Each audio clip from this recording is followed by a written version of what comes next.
What is good? What is good? We are back with And another one. Another one, y'all. Happy Cinco de Mayo to everybody. We got a special guest. What is good, y'all? What is going on? and What's what's going happening? What's on? happening?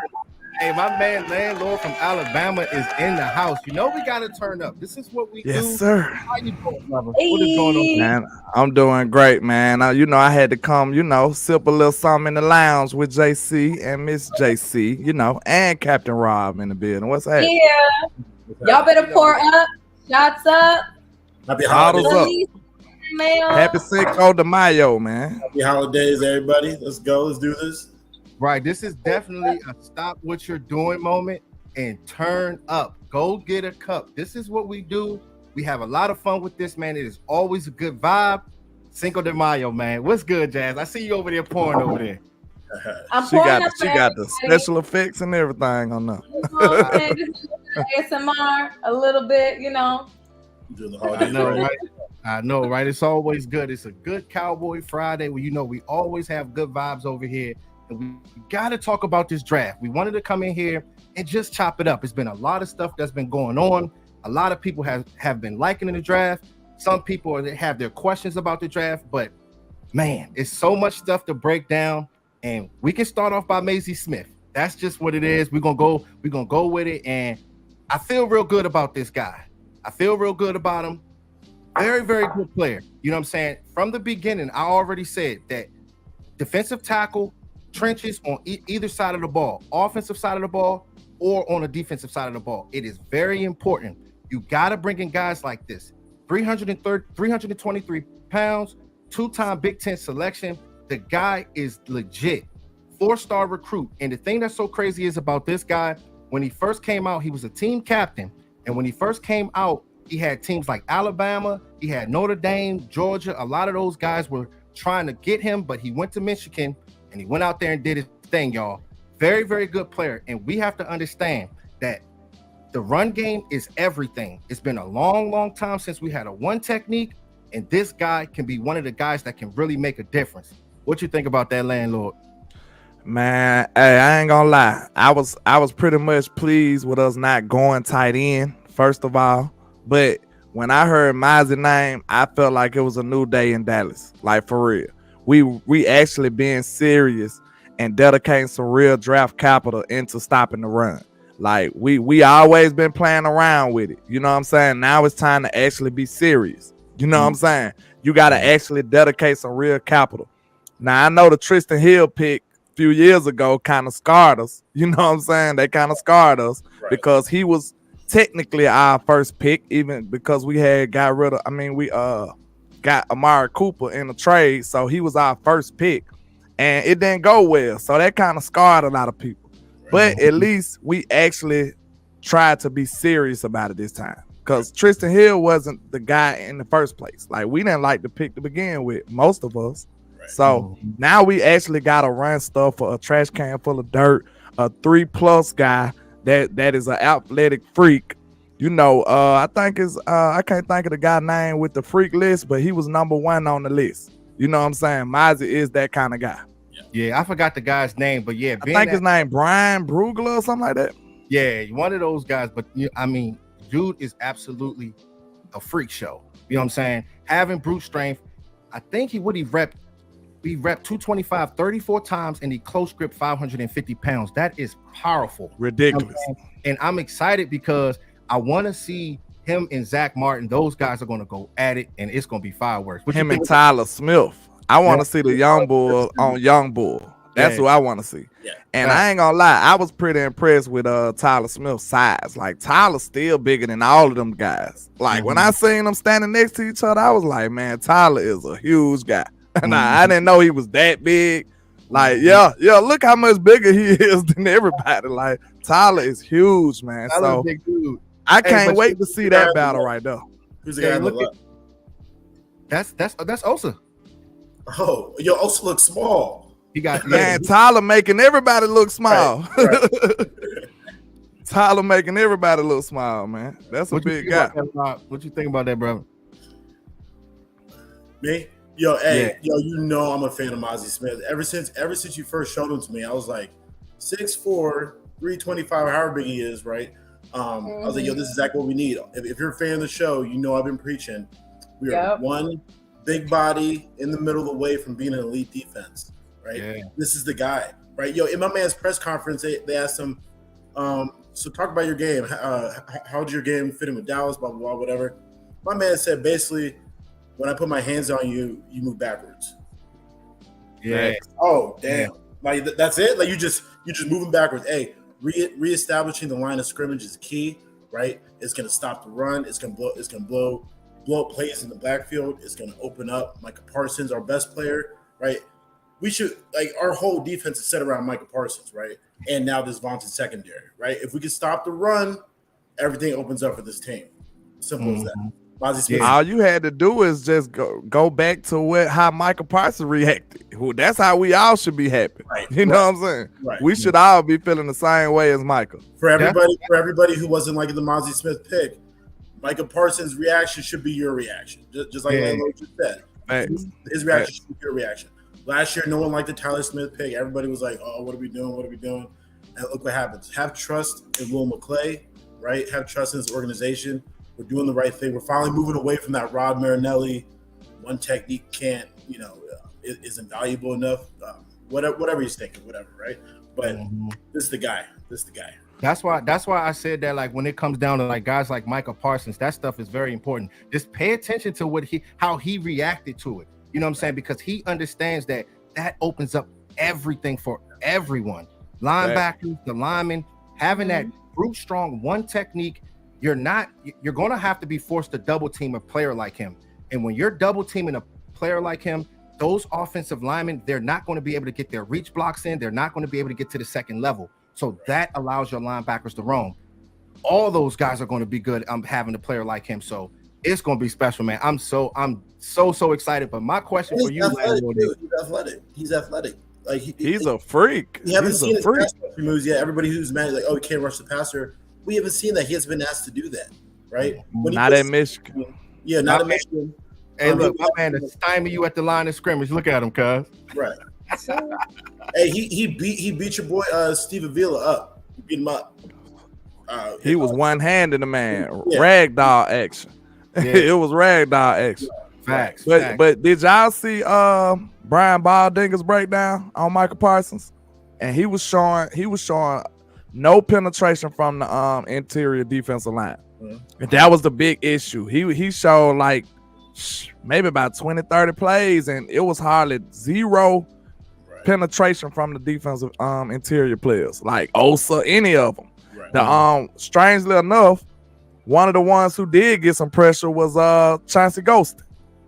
You know what I'm saying? So it's crazy that Michael was that effective without any help as far as the pushing the pocket. Right. You know, a lot of the quarterbacks got away last year because they was able to step up because it was no pressure from the defensive tackle position. And I think Mozzie's going to help out Osa as well. I think he's going to take the pressure off a little bit and just add another big body in the middle of that line. And it's just, I mean, this is the guy, guys. This is the guy we've been waiting on. It's going to unlock this whole organization. Let's go. See, the thing is, like, I want AC on Sports in the building, man. What's happening, sir? Hey, what's up, I know I posted more here. What's going on? Good, bro. Good. You know, we turning up, man. You already know. We got started. One more seat for you. Yeah, Tavis Banks, what's good, bro? Shout out to Mike Aldana. I think that's on your side, Landlord. Shout out to you. Yeah. Mr. Rock Cowboy. We good, bro. Yeah, shout out to all my people rocking with us. We trapping in the lounge today. You know what I'm saying? No, we lounge trapping today. Hey, make sure y'all bring cups up. Yeah, cup is up. Hey, Cinco De Mayo. Here's the Mozzie. Friday. Here's to Mozzie Smith and a great 2023. Cheers to everybody. Yeah. Bing. Yeah, there you go. Exactly. There you go. I got the tequila on me. Let's get it. But yeah, man, it's definitely going to be good. I'm so excited to see how it all plays out with the defensive line because we know that physicality is everything. And I am tired. I am tired of losing when games are very, very important and the team is just not stepping up and taking that next step. But bringing in Mozzie Smith can change everything. The defensive line is going to be good to see. But hey, training camp, I'm going to be locked in, y'all. That's going to be very, very important. But my thing is, as far as the defensive line in the trenches, what is the battles that y'all want to see? What talking about from our defensive interior versus the offense? Yes. Yeah. I kind of told you mine, Tyler versus Mozzie. That's what's gonna let us see who the bully is. And him going up against Tyron and going up against Zach. We got GOAT offensive linemen on our team. So if he show me anything against them, I'm gonna be super excited. Super. Because them guys, they don't get bullied by nobody. Right. Like them guys don't really get bullied by nobody. So if he come in there and move them dudes around, then that's a big sign me up. Sign me up. And like, so that's gonna be a good matchup. I like to see him versus Zach because Zach, the ultimate technician, right? We'll have to see what he could do, how he can move against them, right? Because you're not gonna be able to overpower everybody in this league, even though he's gonna do it to a bunch of people, and he's still a kid. He hasn't even gotten his grown man body yet, right? I mean, it's hard to say that about a person who benches 325 25 times, which is insane, right? With ease. He probably say, he's like, yo, y'all done? Is this it? Right. Did you hear him in the interview when he said at Michigan they had to get extensions for the weights because they couldn't hold enough weight for what he had. Like he like this. They had to order extra extensions for the weight room for him to put more weights on them. Right. Like this dude is really crazy, bro. Like he's crazy strong. The last time we saw a guy like that, his name was Larry Allen. He went to Hall of Fame. Remember Larry? You know what I say? He's strong with the K now. That boy strong with the K. Right. You know what I'm saying? Right. Shout out to my man Jalen Body. He said HTM Sports, as long as Biotish don't give up sacks like he usually doesn't, we got a good dog fight. Hey, it's gonna be good. It's gonna be good. The thing is, as far as that offensive line, just having Zach Martin there, I'm happy to see Biotish go out there and take that next step this past year, and we'll see how it all plays out with him this year. But my questions is the left tackle and the left guard position. That's the thing. I'm not sure exactly. Left guard. Yeah, the left guard position. So left tackle, Tyron Smith, right? If they smart, because they didn't address nothing. Like I think don't try to reinvent the wheel. I wasn't pleased that we put him on the right last year, to be honest. Because think about it. When we went into the season, our projected line was Tyron at left, Tyler at at left guard, Tyler Biotish, then Zach Martin, and what's his name? Terrence Steele. So that was the projected line. It only changed because Tyron went down. So why not go back to where we started it? Like that's the line we wanted all in the first place. Right. Now I didn't like how you bringing Tyron back after injury and asking him to go the opposite way. Like that's crazy to me. So I'm still on the Tyron Smith bandwagon, bro. Like I know he don't stay healthy, but I said this, and I think this fair. We should give him the benefit of the doubt. Until you see Tyron Smith not perform at left tackle, leave my guy alone. Right. That's what I say. So leave him alone. I just need him to stay healthy, man. That's the thing. It's imperative. Health is his biggest downfall. That's the biggest. I mean, because when you got your whole knee turned, what was it, Rob? Tearing off the knee bone, or his whole hamstring off the knee, like off the hinges. Yo, what was you doing? Like, that's a little crazy. Your whole hamstring off the knee. So, all right, but look, I've been confused by this line of questioning leading up to the draft, right? Because all the talks are about we need to fill the left guard position, but until Tyron tears something else, he's the starting left tackle. We only bought him back to right tackle last year because Terrence Steele got hurt, right? So that's the only reason why we put him on the right side, right? Otherwise, we were gonna if Terrence wasn't hurt, he was gonna play left, and we were bumping Tyler back to left guard, right? When you talk about offensive line, it's always about your best starting five, right? And our best starting five when healthy. And if healthy is a huge thing with these boys, is Tyron, Tyler, Biotish, Zach Martin, and Terrence Steele, right? And that's it, right? That's our day one starting lineup, right? We'll see if it's our week 20 in the Super Bowl lineup that we all hope. But you know what I'm saying? We do have to prepare for the future for Tyron, but if he's healthy, he's a starting left tackle. I think right now, I think we've seen videos of him at right tackle just because Terrence is still hurt. He's coming back, and they've been known to rush people back. So, there's a good chance that he's going to be there week 1 starting at right tackle, Terrence Steele. I think that's just the smartest way to go about it. Sure. Like, of course, you can project Tyler Smith as your left tackle in the future, but we talking about now. We are in a contention window. We don't have time for these experiments. We need to be talking about now, tomorrow. You know what I'm saying? Like, we are trying to win, bro. Like, we got a team that's think they think they are caliber in our division. The Eagles, even though they had success, but not against us. I feel like I still feel like, look, I told you, JC, the way I am, until you whoop my team, until you smack me around, I'm going to stand on that. Like, hey, you beat me, you beat me. That's how I look at San Francisco. I hush up when they come around. Now, you just got to respect them. They beat us 2 years in a row. Right. But the Eagles, we've been having y'all numbers. So, hey, I'm not giving you no respect that you ain't earned yet. That's just how I am. Yeah, that's facts. But the number for the Eagles to remember is, my bad, they do have some athletes. We ain't gonna lie. We know football very, very well. They do got athletes, but when they line up against they got a team now. They got a team. Yeah, straight up. Me not respecting them fully is not a really shot at them. It's just like, you got to prove it to me. Like, you got to beat my team. That's all I'm saying. Beat Dak Prescott, then I put some respect on your name. That's what I'm saying. All these Eagles fans are like, hey, what do you think about Jalen Carter? What do you think about Nolan Smith?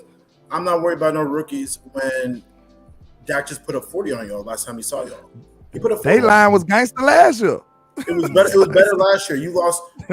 TJ Edwards. That loss for them. That's gonna be big for them.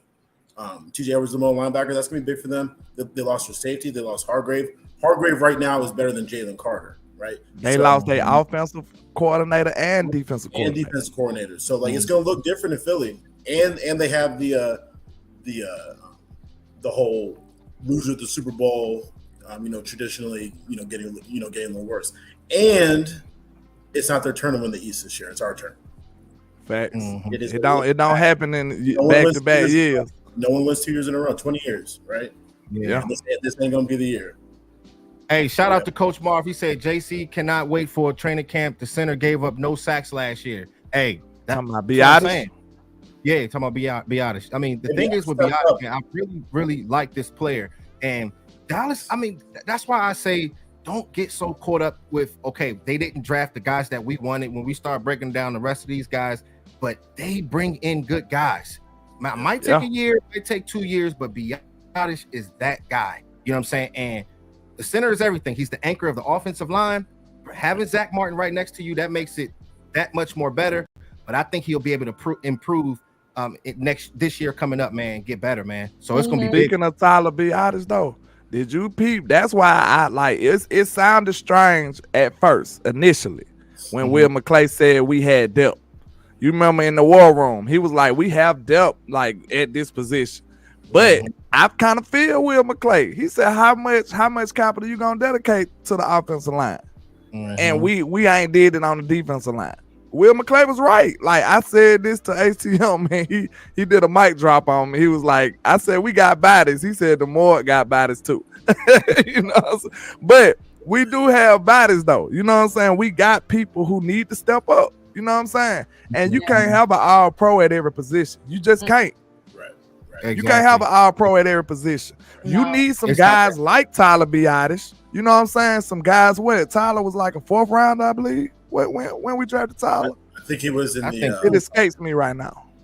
He was like 4th. I think he was like a 4th rounder. We need more 4th rounders to come in and make, alternate Pro Bowls. Like we need that. So that was a great example of it. That's what made me think about that. Like Will McClay was right. Like you can't just first round every single time on the O-line and neglect your defensive line. And we know some about the biggest opponents that we got to face.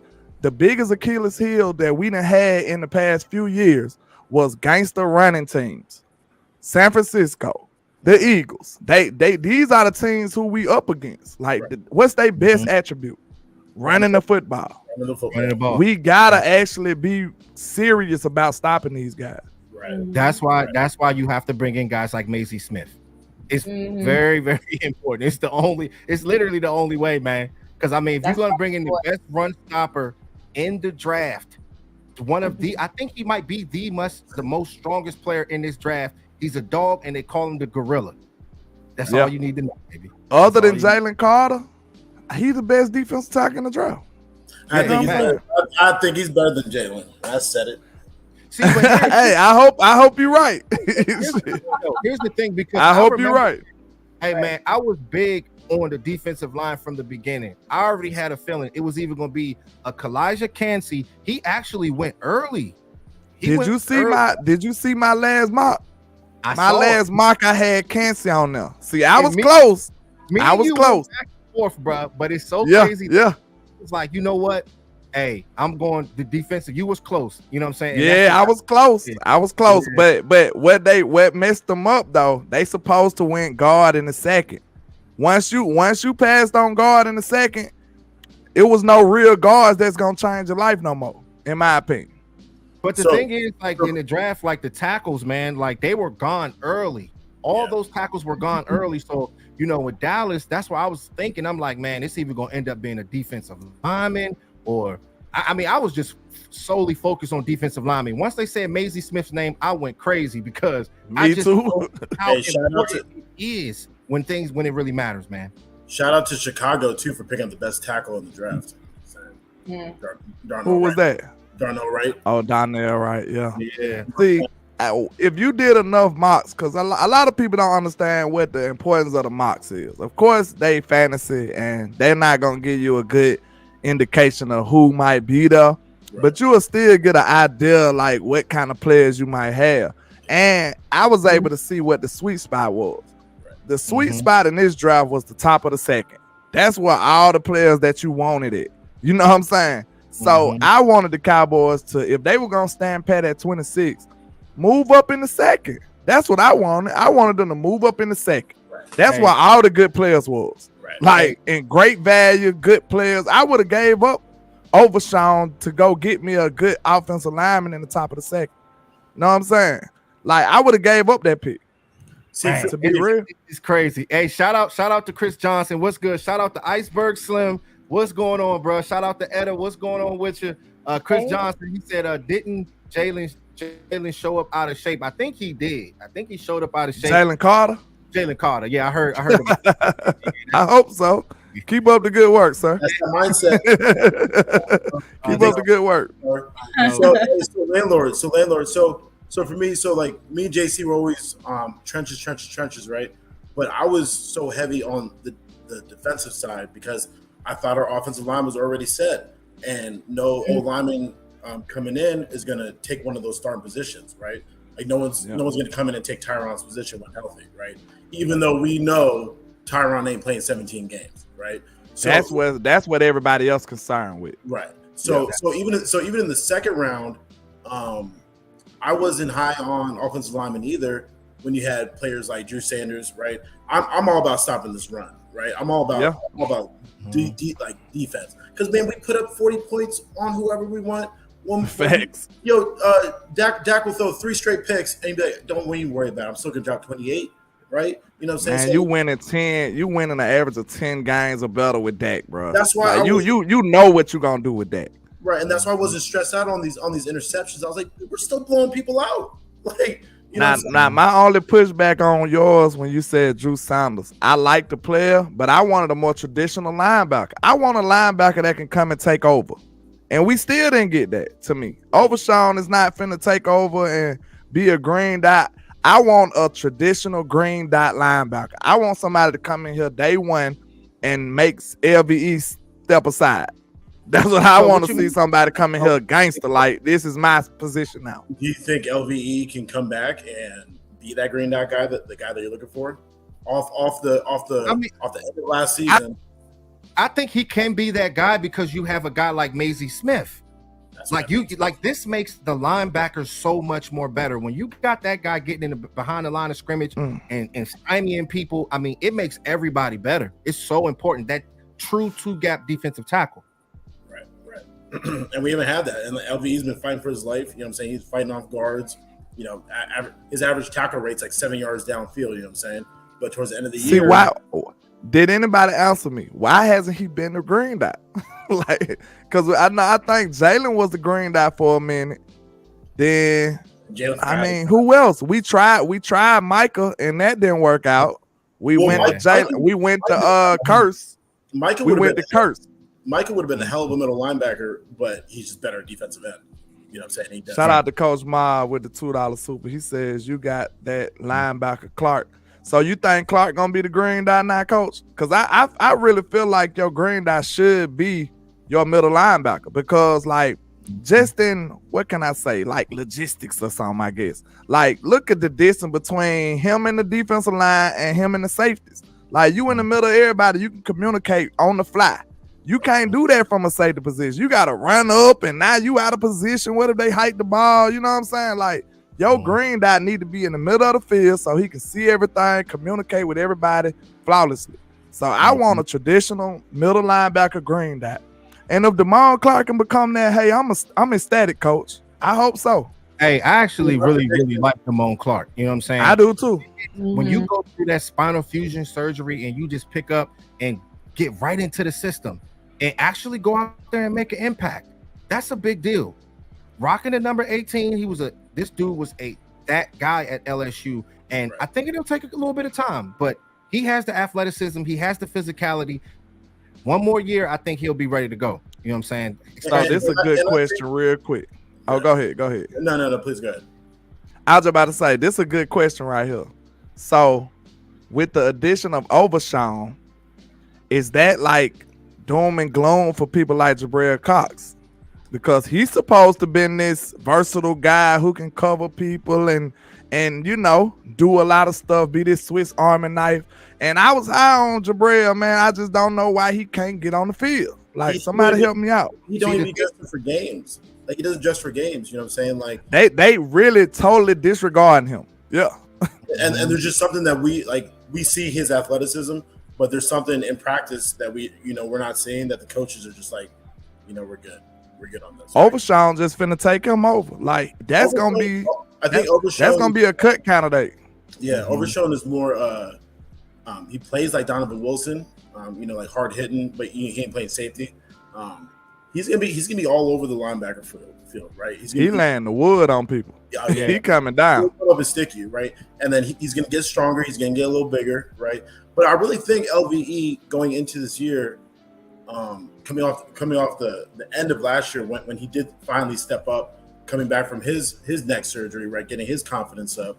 I think he's gonna have a good year, and I think he's gonna be your green dot guy. He's gonna be your traditional guy. He's most experienced there. He's the biggest linebacker we got, right? And he can still run, and when he hits you, he hits you. You know what I'm saying? Hold on, Overshawn the biggest now? No, LVE. Oh, I about to say he bigger than LVE. We cooking with something. Man, it's so crazy.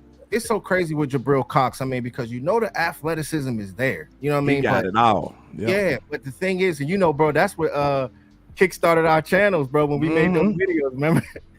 Yeah. I got a lot of love for that. Blasted us off, yeah, that blasted us off. That and Sam Williams, bro. Yeah. But the thing is with him, like, he does have the athleticism, but just like y'all said, like, it could be something at practice. Guys like Overshawn, you know what I mean, bringing him in, being able to play that strong safety position, being able to be the linebacker. I mean, it's a mix. He can be able to rush the passer, but on top of that, he can play special teams, and that's everything in the game of football. Right. So who knows how it all plays out, but everybody's going to be watching guys like Jabril Cox next year, because, man, hey, they're bringing in some dogs now, y'all. Yeah. And Overshawn is a Dan Quinn guy, right? He's like, he plays like Deion Jones, right? Fast and small and just all over the field. He could run, he could hit. I like him a lot. He needs to get a better feel of the game a little bit. But, that'll come a time in coaching. You know what I'm saying? Shout out to David Sorrells with the $5 cash out. I got you, bro. I'm gonna tally up the raffle tomorrow. I have all the numbers back together. Yeah, shout out to y'all, man. Shout out to everybody supporting. Give me some shout outs, Jazz. Give me some shout outs, Jazz. Yeah, I was like, look, I'm in the back burner. I'm just talking to people in the chat. So, you know. Yeah, sorry, Dad. We you know what I'm saying? You know. Okay. Yeah, so much to talk about. We just got into it real quick. Shout out to everybody, you know what I'm saying? Look, I'm gonna let the men talk and hold it down. You know, I'm on the back lines. But you know, shout out to everybody on Landlord's page. Shout out to everybody on JC Cowboys Network. Shout out to Captain Rock. Shout out to everybody tuning and tapping in. You already know. Make sure y'all get them likes up, man. Make sure y'all hit that like and share for the squad. It will not charge a card. Go on both channels and support, man. We appreciate all the love, though. Hey, Jasmine, how did the Chiefs do? You happy with the draft? You happy with the Chiefs draft? Yes, I'm good. You know, we don't get first picks anymore. You know, so because when you're an elite team. Hold on, wait a minute. I'm just playing. Shout out to Coach Marv with the $5 super. He said, "Did you hear the linebacker coach interview and great talk about Clark Harper and about Cox not being totally healthy last year?" So that's why. But it's still alarming though, right, Coach, to let Damone just leapfrog him like that though. Like Damone coming out spinal fusion though. Yeah. So well, that don't really mess. Well, that's more serious, but it might not limit your mobility and stuff. You know what I'm saying? Like Jabril, because Jabril was coming off of ACL, if I'm not mistaken. Right. So that might have been the advantage then, Coach. So, hey, I'm still like Jabril is my guy. So I'm still hoping that he can do something, man. Like, I believe he probably still the best coverage linebacker you got, like out of all of them. So I think so too. Yeah, I still think he can cover tight ends and all that better outside of J-Ron, because J-Ron just a freak. Like, he's a safety linebacker. He's a lot of stuff. But the thing is, Dono too now. Yeah, Dono too. But Dono ain't that good at coverage though, to be honest. Yeah. But the thing is, wouldn't you think that Dan Quinn should have a role for him if you're one of the best coverage linebackers on the team? Yeah, that's what's so eerie to me. And regardless of the run stopping, all right, I got you. But in his type of scheme, you can use him. You know what I'm saying? Yeah. You can utilize this player. So we'll do one of them Jordan Lewis moves. You remember who was our DC then? Like when they shot everybody and put Jordan Lewis on Alvin Kamara. Like, you can do that for a couple games. Like, you spot a matchup where you know you can utilize Jabril and you know what I'm saying, shot them just like you did Izzy. Yeah. Izzy was a out of, you know what I'm saying, all of a sudden kind of guy too. Like, they didn't then, you know, we did the interview with Izzy. Shout out to Izzy. You remember when he said on the interview, he was like, I didn't even dress the week before. Right. You know what I'm saying? So he went from not even dressing to playing a major role in a playoff game. So that lets you know that Dan was kind of moving on the fly and doing stuff, you know, trying stuff too. So, man, I would love that. I would love that. Hey, shout out to Coach Marv. He said, JC, can you work me in the show? I could let me try to let me see. See, Coach Miles, see, you come over here acting different now. You ain't never asked me. See, I see how you is now. I see how you is, Coach. You come over here and be acting different now.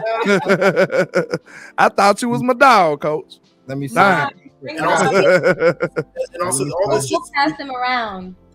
And also all this just speaks to the depth we have on this team.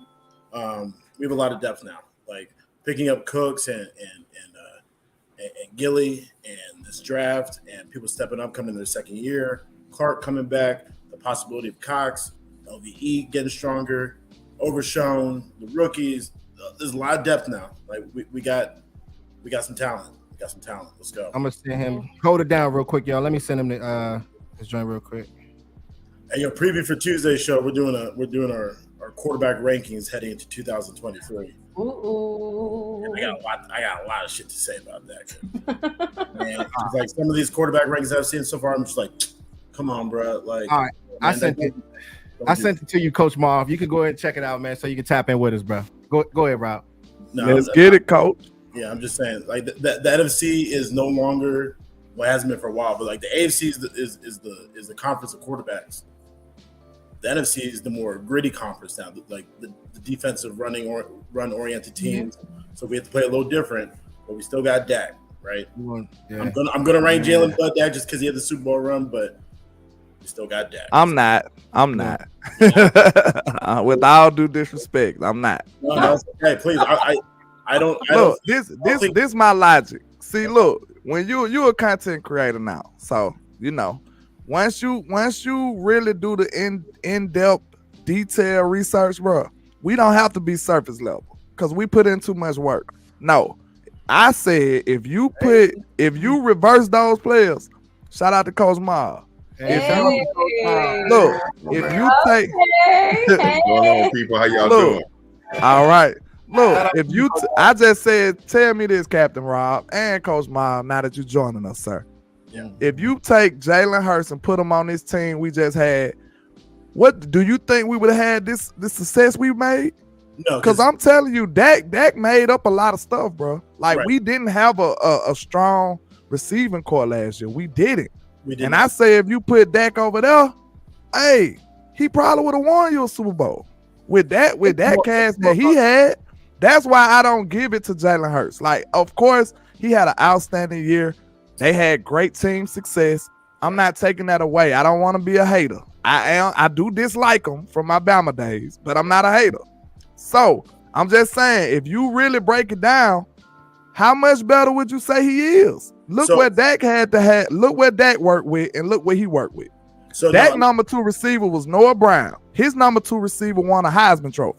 Big fact. It's not different. It's not the same. This is different. That's all I'm saying. No, and I completely agree. I completely agree on that point. The only reason why I'm giving him the edge is because he still has all those guys. He still has his team, right? So all these are factors that you have to put in. I'm not taking them in a vacuum. If I took them in a vacuum, I would take Dak over Jalen because I think it's a better. Yeah, player. I know you kind of like being respectful, but it's all due disrespect over here. Screw the Eagles. No, screw them Eagles. No, I'm not. You ain't gonna catch me saying Jalen better than Dak. You ain't gonna catch me saying. Let me give you my spiel on Landlord. Go ahead, Coach. Let's think about it, man. Jalen had a humongous year this year. He did. I can't take that. But when they had an offense that was not suited for him in the first part of his first starting year, and they changed their offense, I think around game number 7 or 8 of the previous season, and they went more to utilizing the run and then allowing him just to throw. He still got attempts out, but they didn't put him in an offense where he had to read certain things. They based everything off the run. They made the playoffs. Then they even focused even more of that offense that fit him, just like the offense that they knew that they did some research and found out what offense fits him. And now he explodes into being that quarterback. That's what a good OC does, don't it? Yeah, He's supposed to. A good OC supposed to do that. Yeah. Yeah. Most quarterbacks, listen, you take, and I'm gonna say this can sound crazy. You take Patrick Mahomes and put him in a he can't fit every offense. Now he might be the one guy. He might be the one guy I bet on. Hold on. He might not be the same. He might not be the same. He might not be the same. Full potential if you put him in an offense that's not suited for him. He may still be good, but if you put a good player in an offense that's suited for them, then they become great. Right. Yeah, true. So that's what I'm saying. Look, then it's another difference, Coach. You just painted that picture perfectly. How you said when he was at an offense that wasn't advantageous to him, it wasn't catered to him, he struggled, right? Mm-hmm. Think about Dak. People don't even give Dak credit for that. This offense wasn't for Dak. This team was for Tony Romo when he stepped in. What Dak did, they won. Tell me what he do. Mm-hmm. This team was not for Dak Prescott, bro. Can't nobody tell me no different. This team was not structured for him. This offensive line was not for him. To be honest, I don't even think Jason Garrett changed the offensive game plan. They just said, here you go, Dak. Like, real talk. It almost looked like Romo out there. Just being real. Like, I didn't see too many run designs and all of that stuff. Like, I think they started doing that towards like the middle of the season and down the line. But that offense was basically the normal Jason Garrett offense. They didn't cater to Dak day one either. Hey, hold on, y'all. Shout out to DC for Life, Texas. What's going on, man? He said, "What up, JC Cowboys Network? My brother, DC for Life. Let's freaking go. What's good, man? Shout out to you, sir. Thanks for the support, man. Shout out to you. Cheers. Cinco de Mayo. Coach Mark, what we drinking on? Make sure y'all have y'all drink in y'all hand. Okay, we turned up. Right? This the lounge, Coach Mob. You gotta have you a drink now. Yeah, I'm drinking on a non-filtered Kool-Aid today, man. That's okay. Hey, that'll work. That'll work too. You in the trap over there, ain't you, Coach? Coach in the trap with me. I want to get back to the Cox thing, man. I want to get back to Cox. I mentioned to I think I sent out that interview when the linebacker coach talked about when they got drafted their draft pick, but he talked about the linebackers. He is so excited, and the things he said about Harper, his speed, his explosiveness, and he came down with a little Achilles, but they're very high on Harper. They're very high on Clark. He spoke about how Clark not to even practice till week 8 or 9 and to come in and just start playing and play well. That already tells you that with an off season, he's going to be even better. And he also talked about Cox, about him not, trying to get healthy. And he said he understands Cox. Everybody know Cox can cover, but that knee, and I saw some things with his knee, and with that knee, it kind of limited his movement. So we can't really compare it to Clark's injury because Clark never got hurt. Clark had surgery, but he didn't even know he was hurt. I was about to say you're right, because at the combine they had to tell him he was hurt. That's why I was confident. You remember afterwards they had to tell what Stephen Jones said he was gonna play this year, or was that Jerry? One of them said he was gonna play this year, and everybody eyebrows went up. But I could believe it because this young man didn't even know he was hurt. So you're right, Coach. You don't know. He just played one speed because he has no fear about being hurt because he never felt the pain of being hurt. Somebody told him that he had this injury, so he had it surgery. So that's a mental thing that goes in to that. So I see the growth in these linebackers greatly. I think sometimes we get caught up in thinking that if a guy don't show that, these coaches are not seeing what they really can do. And I think LVE only bridge this year is his mental capacity of transition that green dot to someone else. Because if you look at the athletic ability, he's far behind all the rest of them. So talking about LVE. I just want to see. I think LVE has it though. You know what I'm saying? But the thing is, the main thing is that one technique, bro. That's just what is with that. So we'll see how good this one technique we got is. And I'm making better as linebackers. LVE don't play downhill, and I'm gonna say this again. He don't play downhill. So towards the end of last year, he still didn't play downhill. He played downhill a little. He played downhill more than he did at the beginning, right? His expectations. His expectations are so low. When he does a little bit better, we think it's a whole lot. You can only start. Shout out.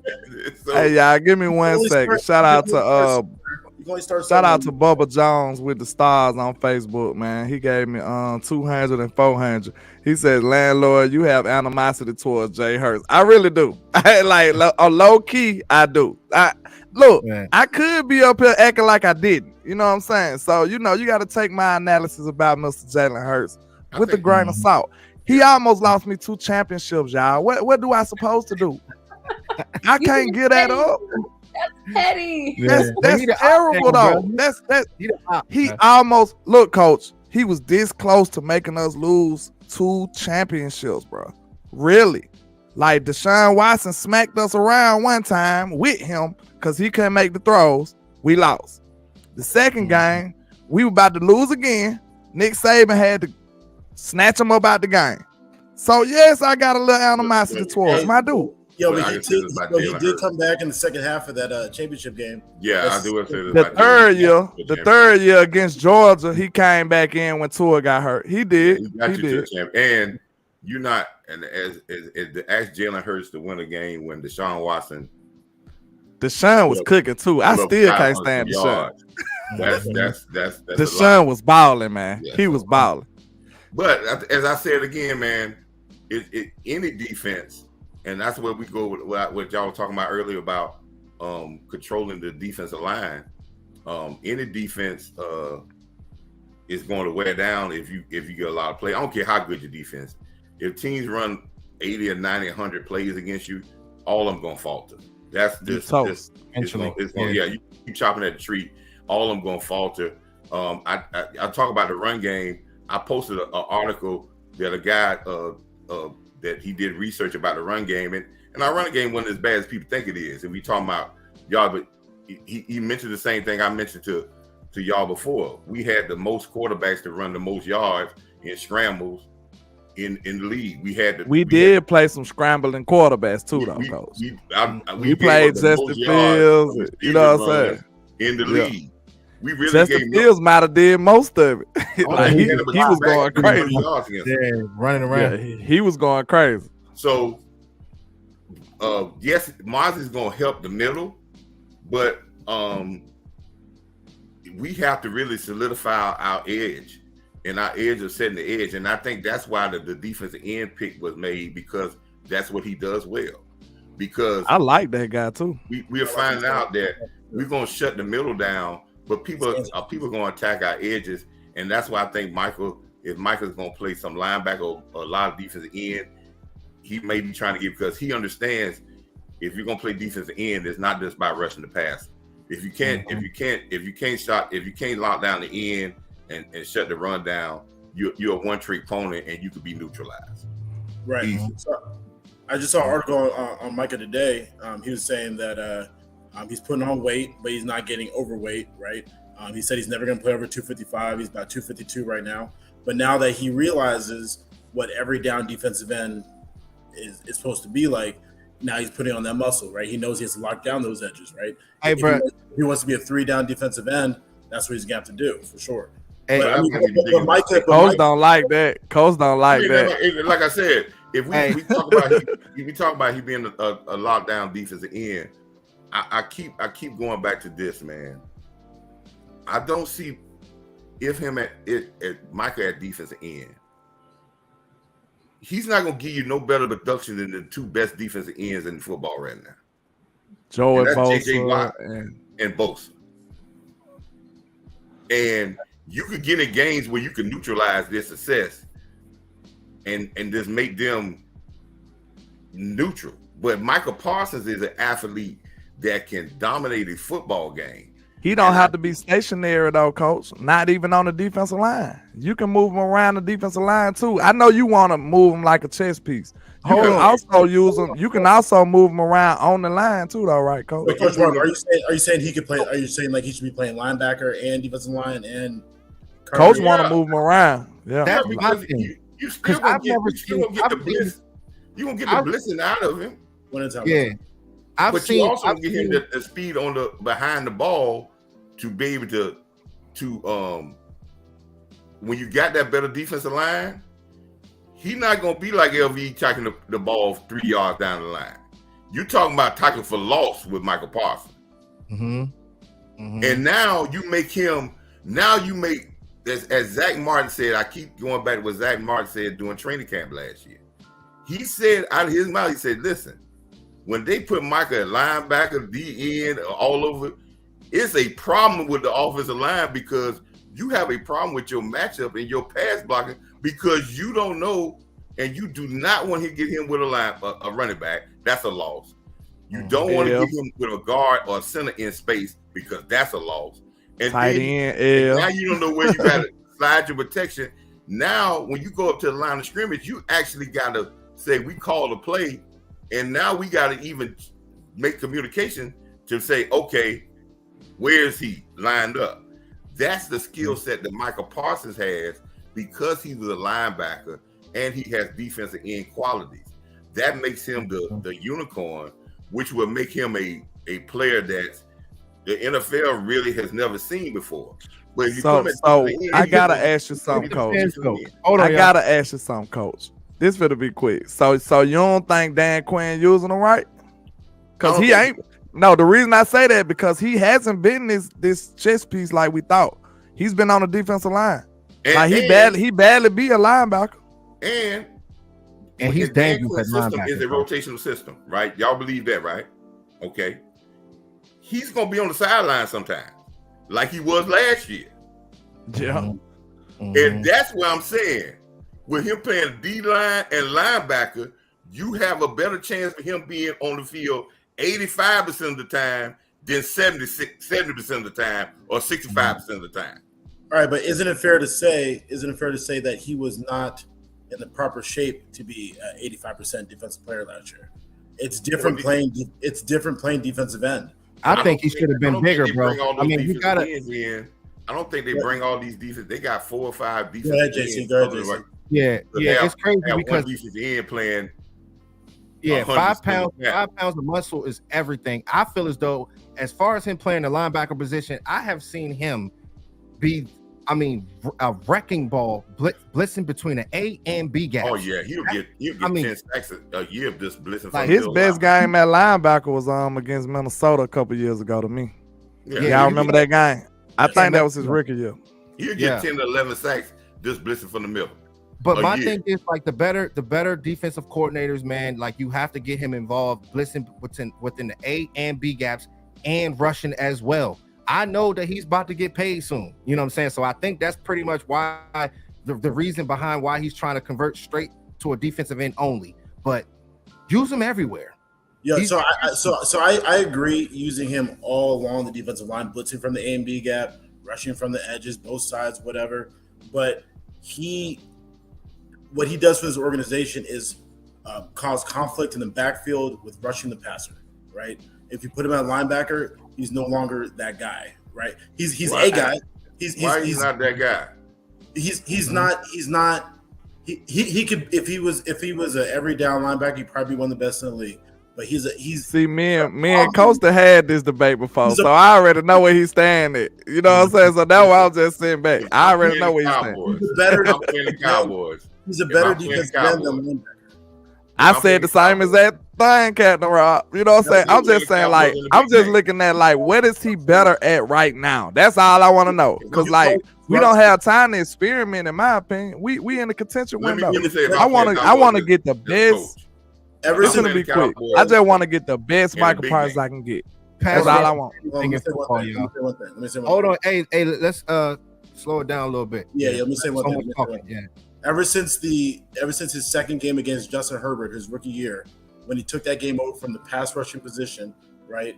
Whether he was at linebacker and pass rushing, with defensive end pass rushing, he took the game over in the backfield, right? So whatever position he has to do to get there, that's the most effective Micah Parsons to me, right? He can cover, he can tackle, he can help out the run, but once we stop the run and it gets into this is a pass happy league now, right? So Micah Parsons needs to be in the backfield causing havoc. Even when he wasn't getting the sacks last year, he was still the number 1 pressure rate guy in the league. So he needs to be rushing the passer as much as he can from every position. Yeah, it's so important to the game of football nowadays, man. This is a passing league. I mean, if you can have that man rushing the passer from the defensive line, from the linebacker position, just have that guy wrecking havoc out there, man. Well, that's what you're right. A lot of people say it's a passing league until you get to the teams that we trying to beat. Mm-hmm. So true. That's a great point, Coach. League to the teams that's losing. That's a point on Coach then. It ain't a bad Cause see, that's why I value Coach ideas though, cause like he's right. He's right. The biggest fights we're gonna fight are gonna be against the running teams. So he's right. But in the San Fran game, he stopped the run from the defensive end position. He was all over Christian McCaffrey, causing havoc in the backfield, blowing it up in the backfield from that defensive end position, and they were trying to do all their counter runs, whatever, slinging linemen and stuff with one hand. Right. It's like, yo, I got the speed to recover, right? I got the speed to recover. I'm gonna stay home. And then when I see the ball, I'm gonna attack. And when he attacks, when Micah Parsons wants to attack you, he's gonna be on you like that. Right? He's on you. I learned about coaching. The worst thing you could do with a great athlete that can do a lot of things is pigeonhole them into one thing. No, and yeah, I agree. Let that man play. You gotta use them in different bro. So right now it's Captain Rob and Landlord versus JC and Coach. Look like that. What it look like? I understand it's exciting. The sacks are exciting, but if you put him on if I was a coach playing against him, and we're in a big game, he's not gonna beat me. See, that's what I'm saying, Coach. All I'm saying is we can find middle ground. All I'm saying is our middle ground is rotate him on the defensive line. Right, that's and you can put him in linebacker if you want. I don't care. I just want the most effective Micah Parsons. Yeah. I just want the most effective Micah Parsons I can muster up. That's all I want. He should be a third down rusher. He should be on second down. He definitely should be there when we are up in the games, and team definitely he will get most of his plays from there. But you're talking about that speed and that athleticism. I think a lot of people, and Quinn has said this many times, but I don't think people are listening.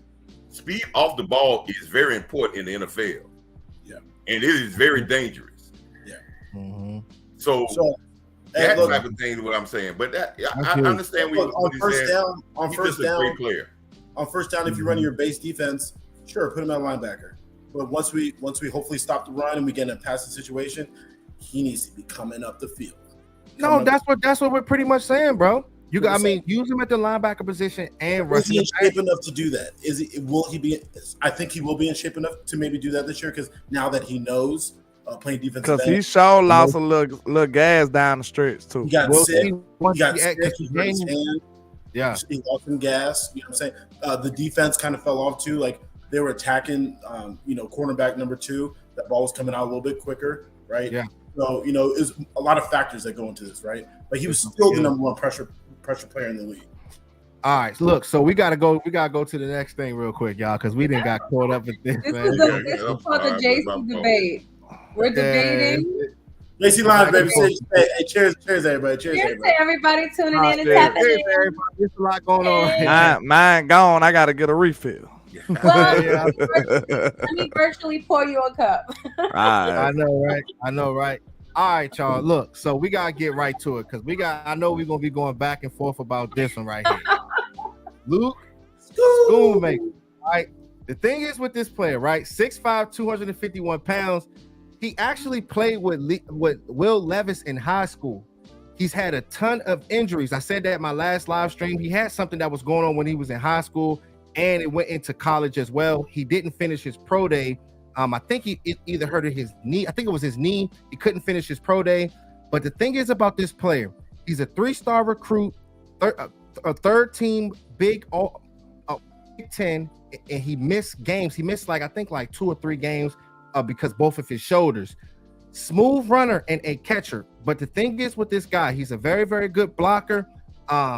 There's a lot that's going on with this player. We know that Ferguson is there, but the thing is, bringing in a guy like him it shook up the whole draft. Everybody has been shaken up. I'm not sure if this guy is going to be the guy that's going to start this year, but it's going to be huge, guys, because everybody has been going back and forth, and we'll see. You know what I'm saying? But I think this right here speaks more about Hendershot. I'm not too sure about that player, but Ferguson is a very, very good player. We did hear all the compliments that Travis Kelce said about Ferguson. So I think Ferguson's going to come out and ball this year, man. Hey, 12 personnel, what y'all think? Can I go first here? Go ahead. I know you like Ferguson, bro. I know you like Ferguson. Everybody that watches this channel knows I love me some Jake Ferguson, right? I love him. Like, hey, show the Jake Ferguson picture. When your picture is you jumping over a human being, NFL athlete, clearing him. A A giant for that matter. And like he just cleared him. Like he said, "Yo, man, like you're too small, dog. Like get off me." Like that's freak show talent to me. Like I've seen Jake Ferguson's athletic ability transfer to the NFL. I've seen him run after the catch. I've seen him truck people.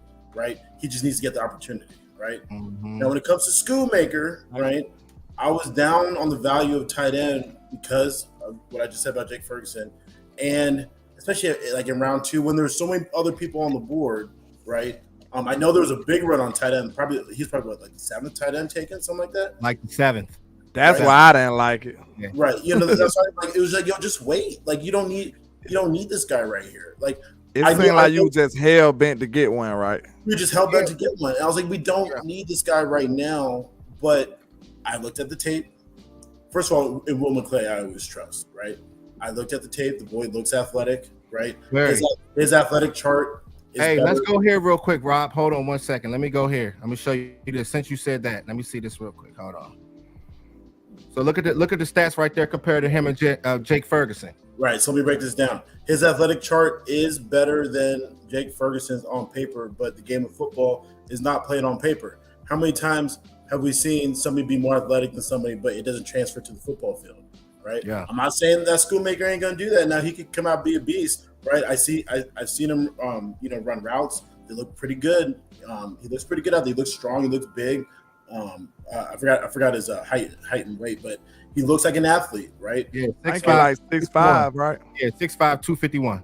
Hey, I like that. You know what I'm saying? That's a big boy, and he can run. He can move. Like his route running looks a little bit better than Ferguson's from what I seen from last year, right? Mm-hmm. I think Ferguson is still going to be tight end 1. I think Schoolmaker is probably going to shift into tight end 2 and battle out for tight end 1, right? No one's safe. Like Ferguson's not safe just because Captain Rob like him don't mean but Cowboys like him. Hey, listen, man, I've been telling you for the longest, bro, that tight end, it was wide open. Yeah. They want to go find a guy that can be able to block and catch the ball. It's hard to find a tight end that can be able to do both, bro. Right. It's hard. You remember we were saying when it's smoke, there's fire. You know what I'm saying? We've been hearing all the rumors. The Cowboys want to find their Kelsey. The Cowboys looking at Don Kincaid. The Cowboys looking at Michael Mayer. We've been hearing all this stuff, and everybody just tried to dismiss it. But hey, Michael Mayer fell in the 3rd round, right? He went in the 2nd, I believe. He ain't fall that low. Yeah. But the thing about it with me, it kind of made me think about it like maybe Mike McCarthy's saying, I'm hoping this is what he was thinking. Okay, you remember when we was using the 3 tight end sets, I'm hoping Mike McCarthy was kind of the one that influenced that. And he like, I want to get back to this. You know what I'm saying? Instead of having 1 or 2, I want 3 like we was running. So maybe he want to go back to those 3 tight end sets, and he wanted to get him a guy that he liked. So I love that set. I love the 3 tight end set. When they had CeeDee Lamb in the backfield. And you know what I'm saying? That was crazy. So hopefully they get back to doing something like that.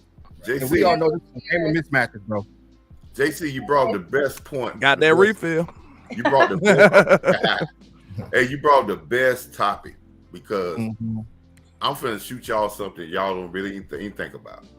Let us have it, Coach. We said that who are we really fighting? Who is our biggest competition? Well, I would say our biggest competition. I think when we play the Eagles, we play them well. But San Francisco has been a problem. Yes. Yeah, that's our Achilles heel right now. Right, San Francisco.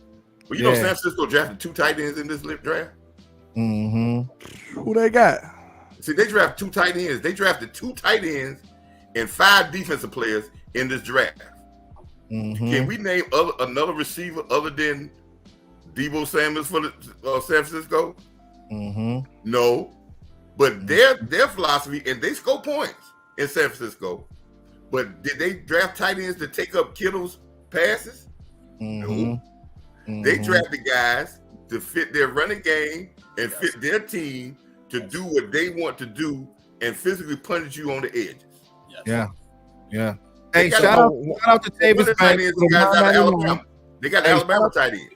Let me shout him out real quick. Shout out to Tavis Banks for the $9.99. He said, could Scone be the 30% option route that Mike was talking about? Right. And that's what you're going to utilize him there. But I'm gonna tell you another fact, another sweet fact. Do you know the Kansas City has about 4 to 5 tight ends on their team every year? Oh yeah. With Kelsey. Yeah. Thank you. Because the reason why, don't you know in the Super Bowl they went 12 personnel 80% of the time? Mm-hmm. And then the way the league shifting to these smaller linebackers, that's an advantage right there nowadays. McCarthy has seen how the better teams have been winning, and you don't need a tight end to say he's gonna catch 75 passes and 100 yards. If he catches 35 passes and 200, 300 yards, but he does his main job, which a tight end, I'm keep trying to tell y'all, the first job on the resume, on the job description of a tight end is he can block, because he gonna do that more than he gonna ever catch the ball. Right. So he's building his tight end room to have 4, like Ferguson said, the 4 horsemen. He wants to have 4 quality tight ends that do, and he wants them to do a lot of different things. But now he has a guy in there that's going to be a quality blocker. That's big. Now he's got running backs that need to get to the edge. And how do you get to the edge? You don't get to the edge with tackles and guards. You get to the edge with tight end. Tight end, yeah. So one thing with his stats last year in 2022, he had 35 receptions, 418 yards, and 3 touchdowns. With their type of offense, I guess he just didn't get involved that much. But the thing is, they just don't look at stats. That's just what it is when it comes down to these type of offenses. That's why you pick a guy that early. It has to be something to it, y'all. Schultz got what? His biggest year, he got what? 800 yards? That is like to develop their tight ends, man. Okay. Yeah. I think that they're going to throw the ball to the tight ends, but this offense is going to be different where you're not going to have as many targets to the tight ends, because this offense, hopefully, please, Lord, they're going to throw the ball more than 70 times, target their running backs more than 70 times in a whole year and throwing the ball, which that's got to be the most asinine thing I ever heard of an offense that only target your running back 70 times when you got NFL teams where 1-2 running backs got 50 receptions apiece, and we only target ours 70 times in a whole year. So I feel so bad for Austin Eckler. So that's why Austin Eckler is probably think my lead. But anyway, this is what McCarthy felt, that he's not down on Hendershot.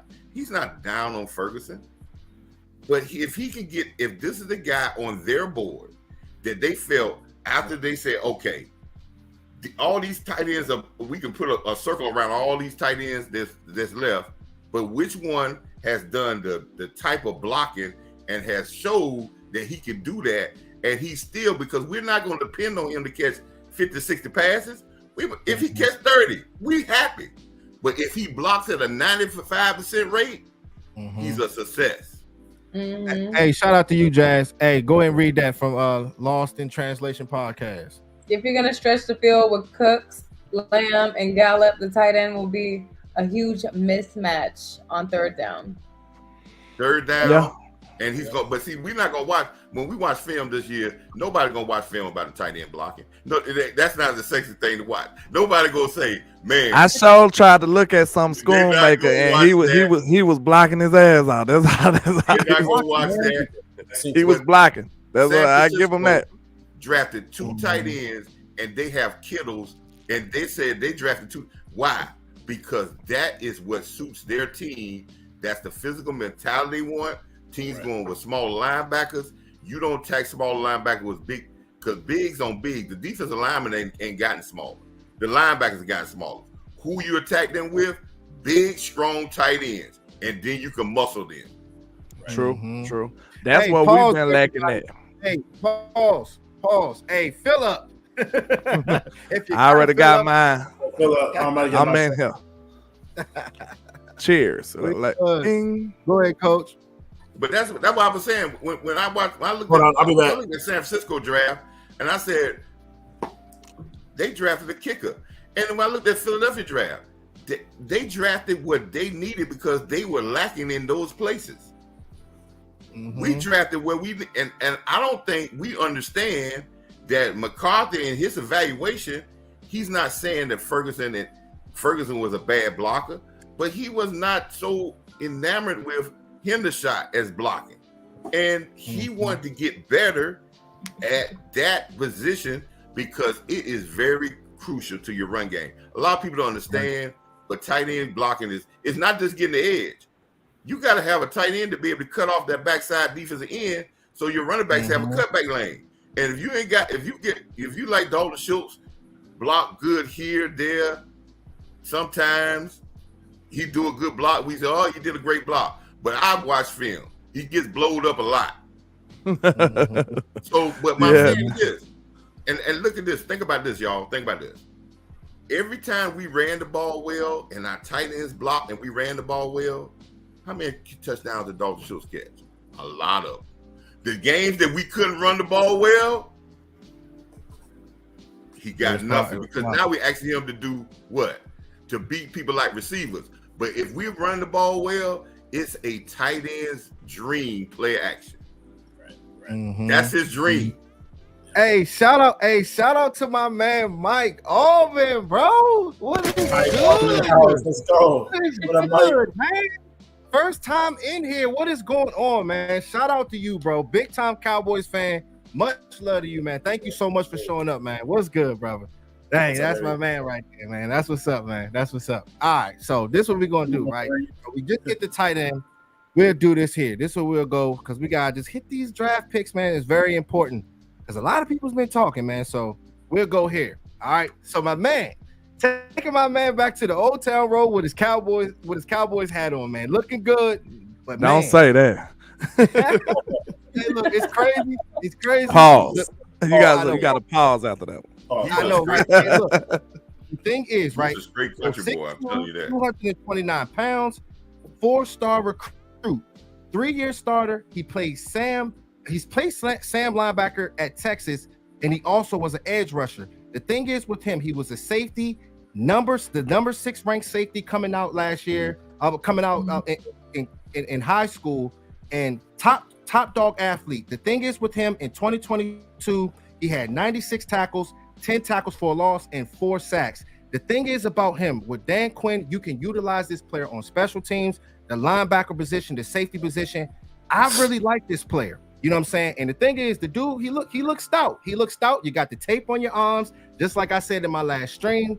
But you're going to have to step up because you got guys like Curse. You got a lot of guys out there. We'll see how much burn he gets. But special teams is a very, very important thing when it comes down to football. And if he can make an impact there, he can be something for us, man. So what y'all think about this guy here, y'all?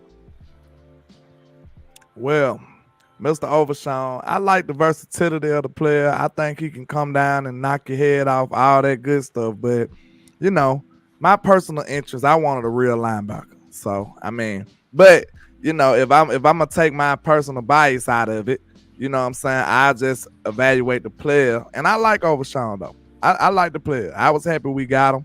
I like the versatility. Like I said, he come down and he's coming down here making noise. Like, he want to really hit you.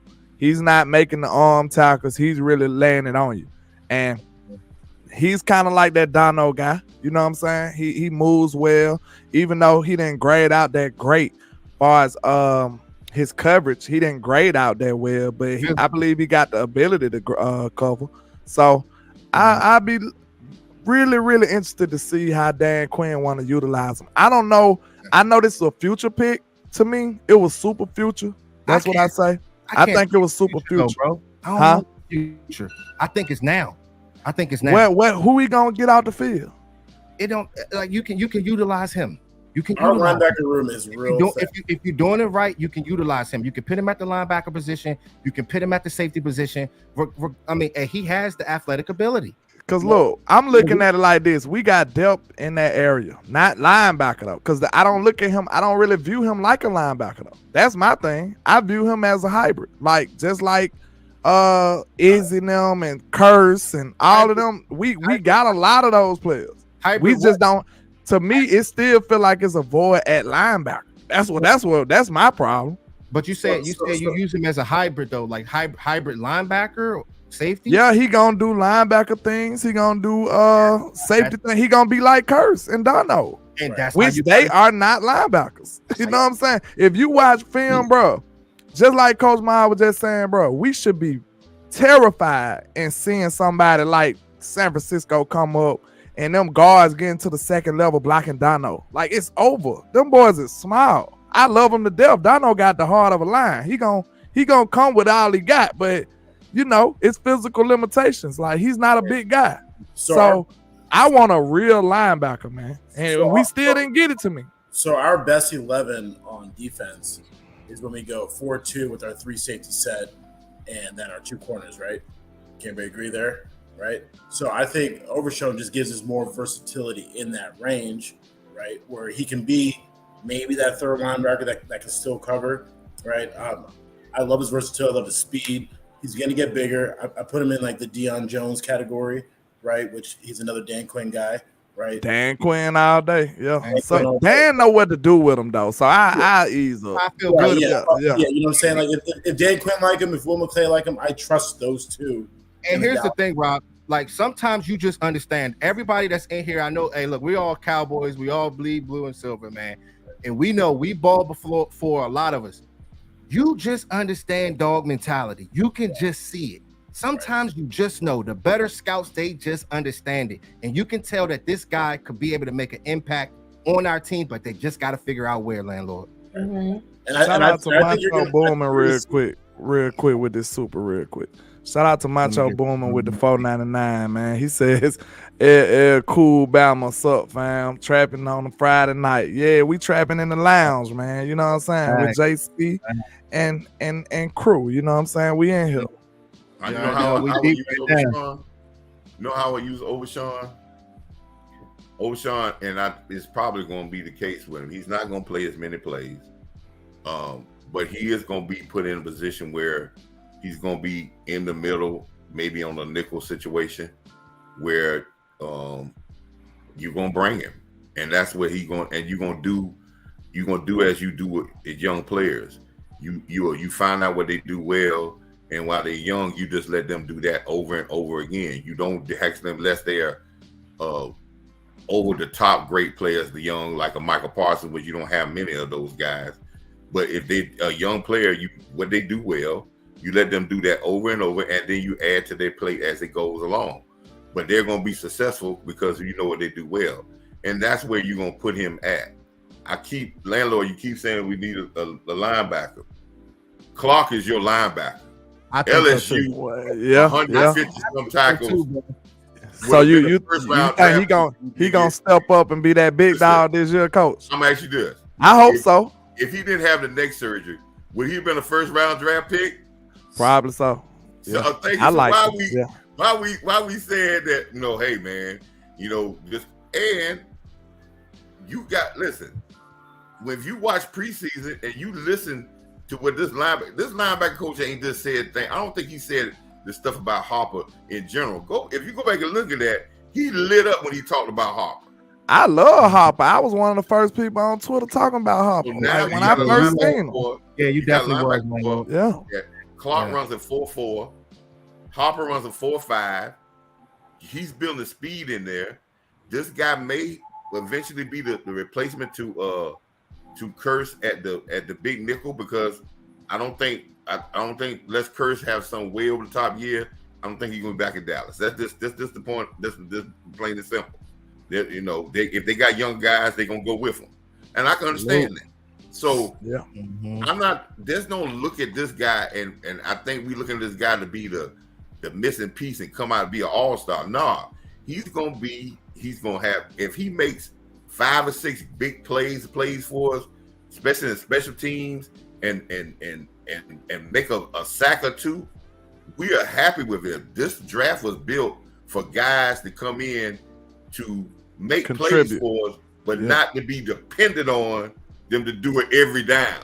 So let me ask you one question about him, Coach. Do you view him as a future pick, or do you see him as a now? The only way I can see him as a now, let me get this real quick. The only way I see him as a now is because of the big nickel package and how small these guys are, and they in this crash course every down, they tend to get nicked.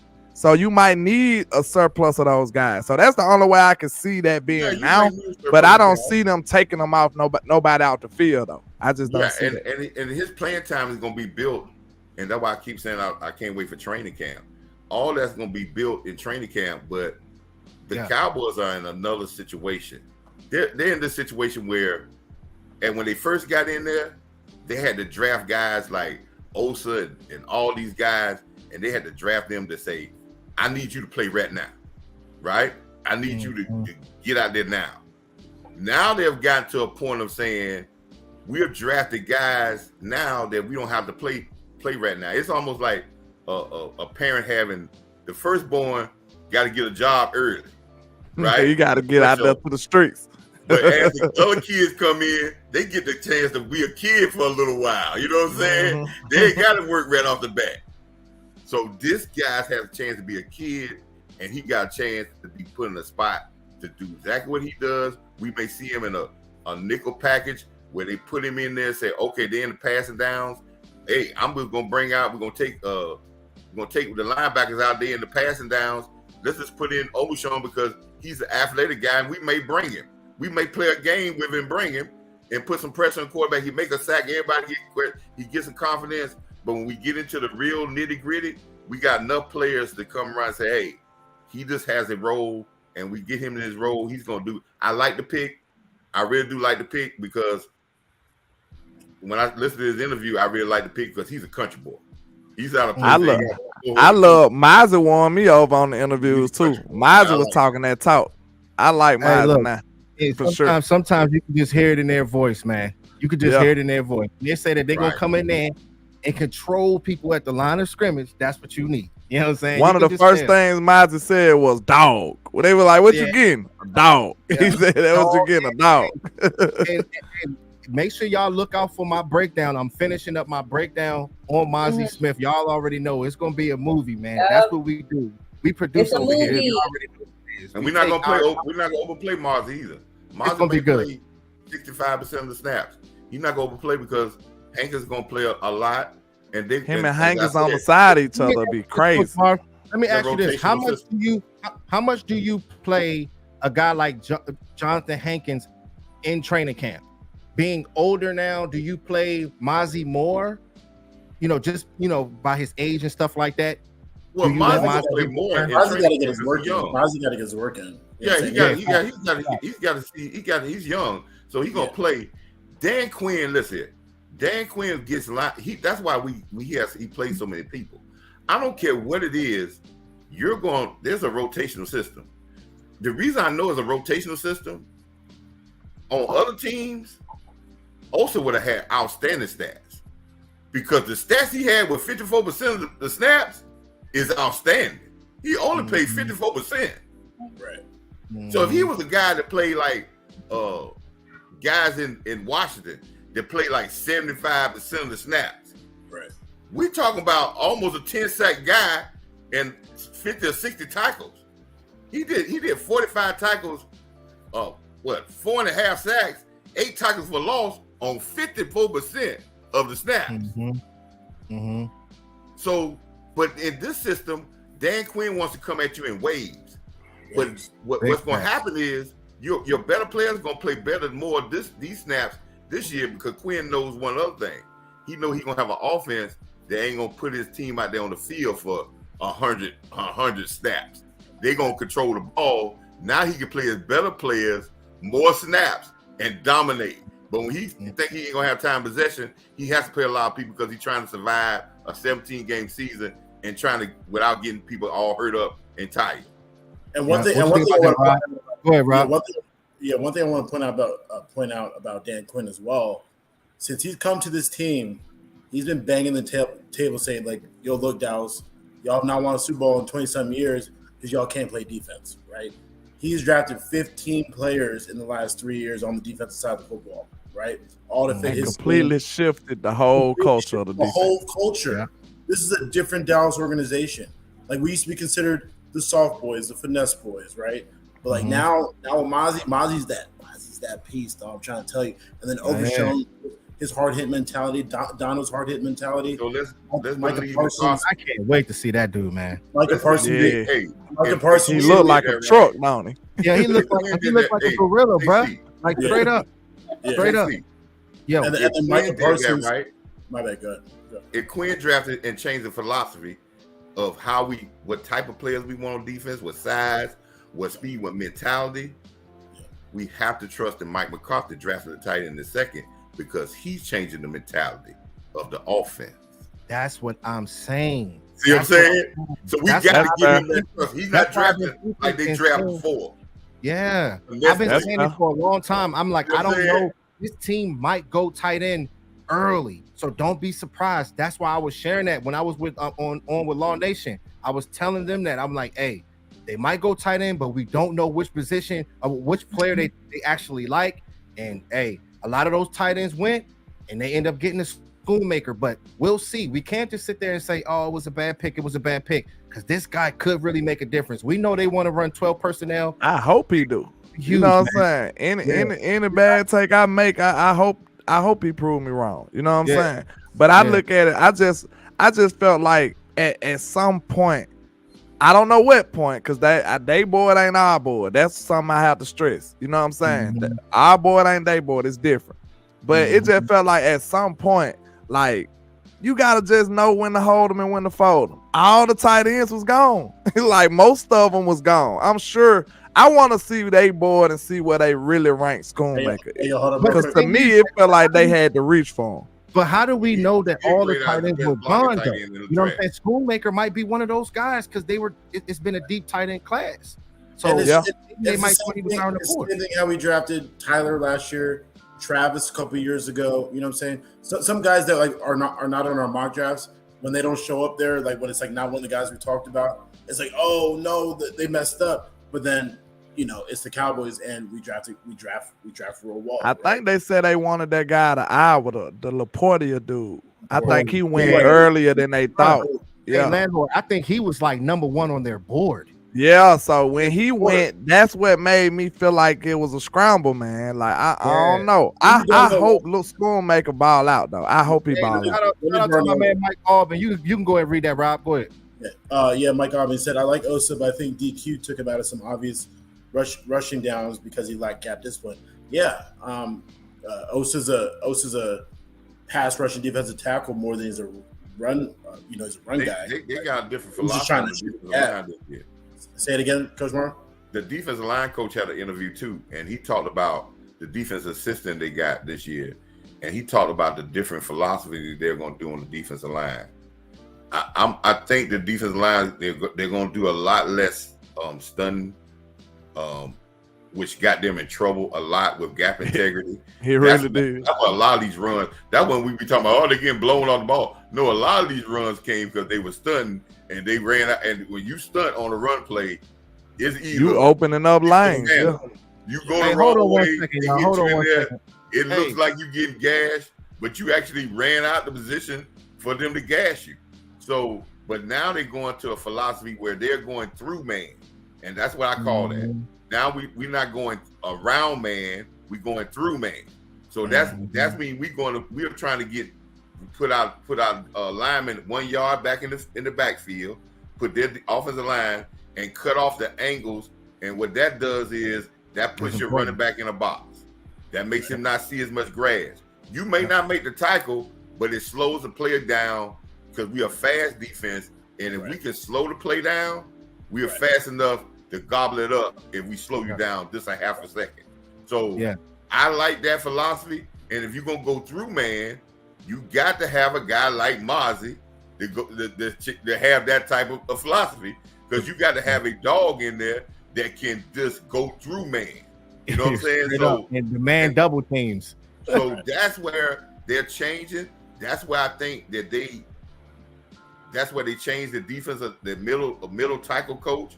They brought in another assistant because I think they're teaching that style now, because I think they found out they wasn't hurt on the run because of personnel per se. They were hurt on personnel because of philosophy. Hey, shout out to my man DC Rough Riders. Shout out to DC Rough Riders, always coming through and supporting me. Thank you so much for the 1999. Thank you, man. Hey, you know we pouring up, bro. Hey, make sure you guys, everybody on my side, make sure y'all follow Landlord from Alabama. This is my man right here. Y'all make sure y'all go follow JC too on my end, man. Make sure y'all go support. Hey, Landlord, tell him, bro. Me and you, we rose together, man. Absolutely. Deep with it. That's why I said one of your videos, you know how we can see the algorithm. One of your videos was suggesting my videos when my channel was just not starting to kick off. And it helped prepare my channel, man. So I appreciate that, though. You know what I'm saying? I appreciate you, man, for real. Because to be honest, man, your content that you brought out, it was giving me fire. I'm like, man, my man's coming out with fire. I got to do the same thing. And I like to be around people like that. People that can be able to elevate me and make me better. That's what it's all about. It's hard to find those people. And much love to you, man. DC Rough Riders, thank you so much for the love, man. I want to give y'all flowers, man. Why you can, man. I watched when y'all did your first shows. I remember Landlord coming out, man. And I'm just listening, man.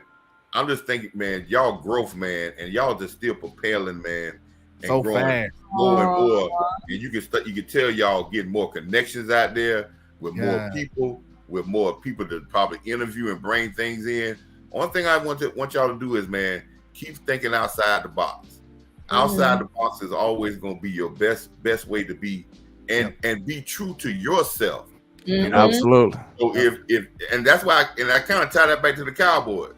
Yeah, you can't get mad at people that's being true to their board and what they want and their thing. Cause look, you right, cause like sometimes it gets you in trouble, but sometimes you get you a Duran Bland or something. But sometimes it can be a Nation right as well. So it just depends. But you do gotta tip your hat to people who are willing to go against the flow. The great Jay-Z says, "Don't go with the flow, be the flow." So I like the people that's bold enough to be the flow.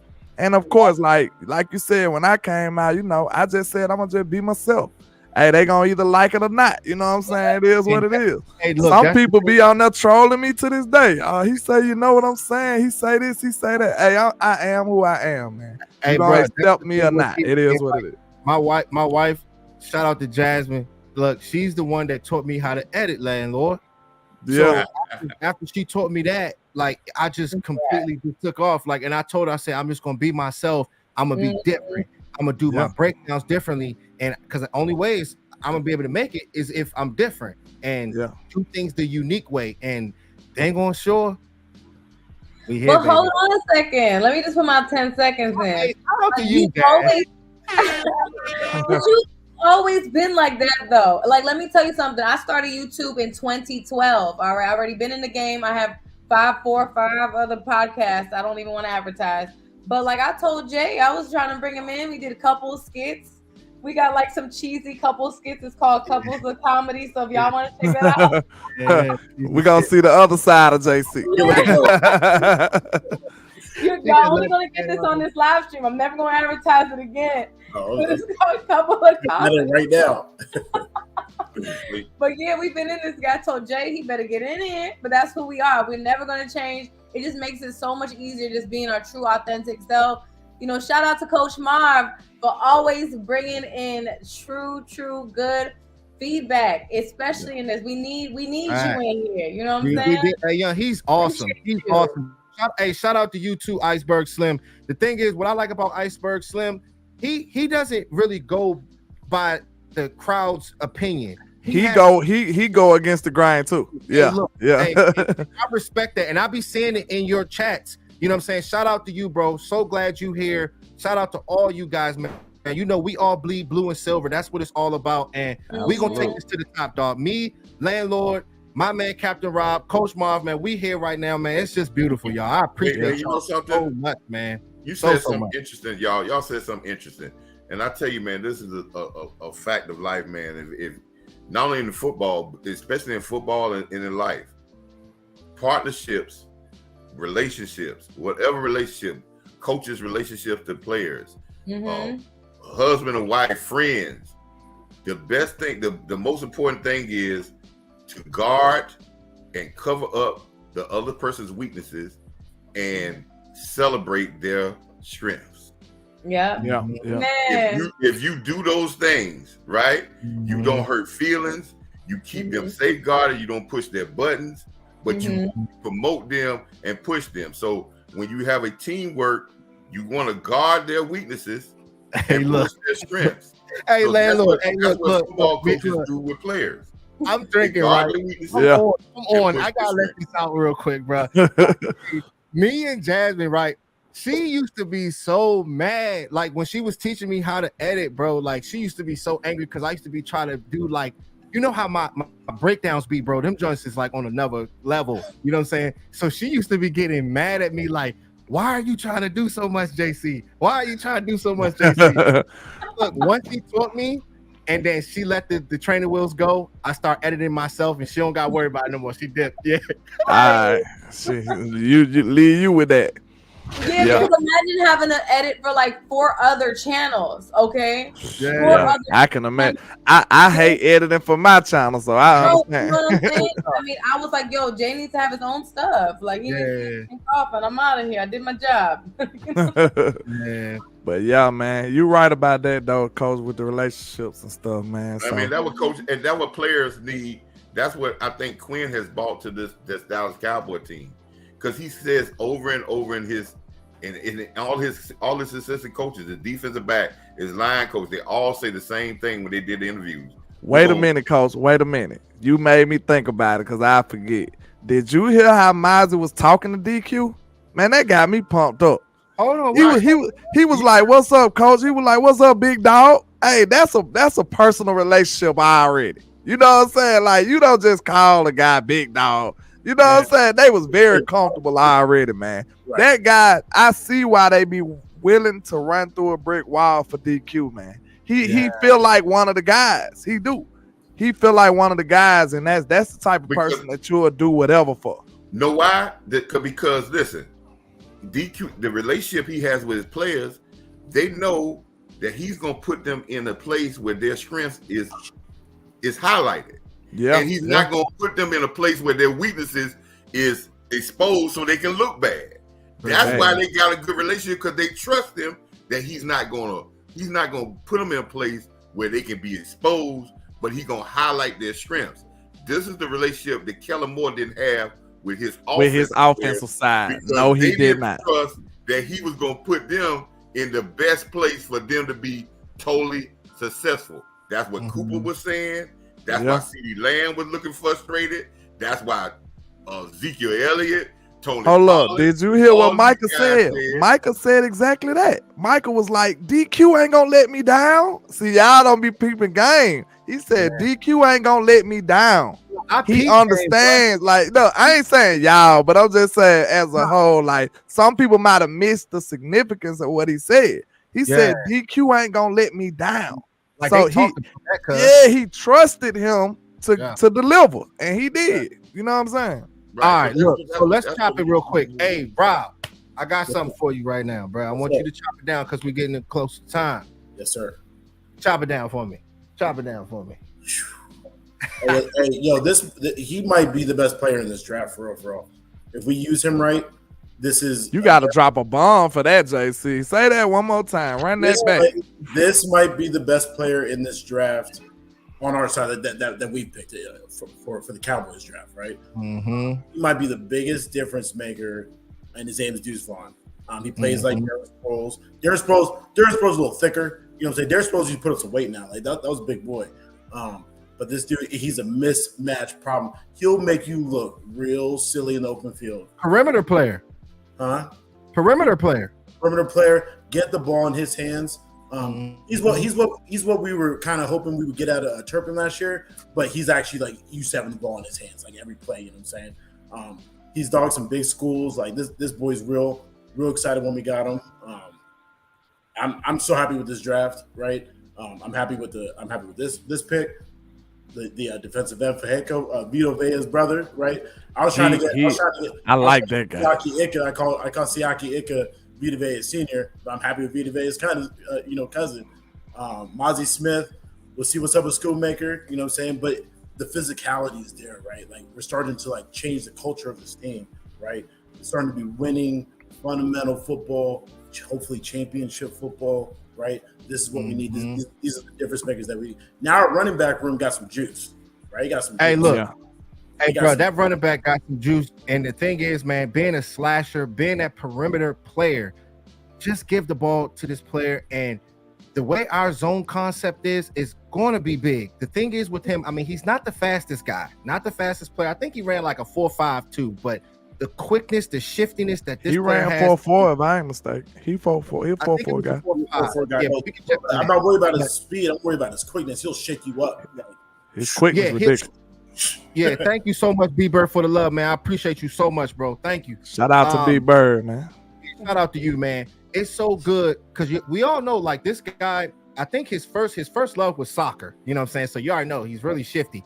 But the thing is with him, if he can just be able to, if you can implement this player in the offense, he is going to be lights out. 1,500 yards, I think it was in 2021, 1,400 yards rushing in 2022.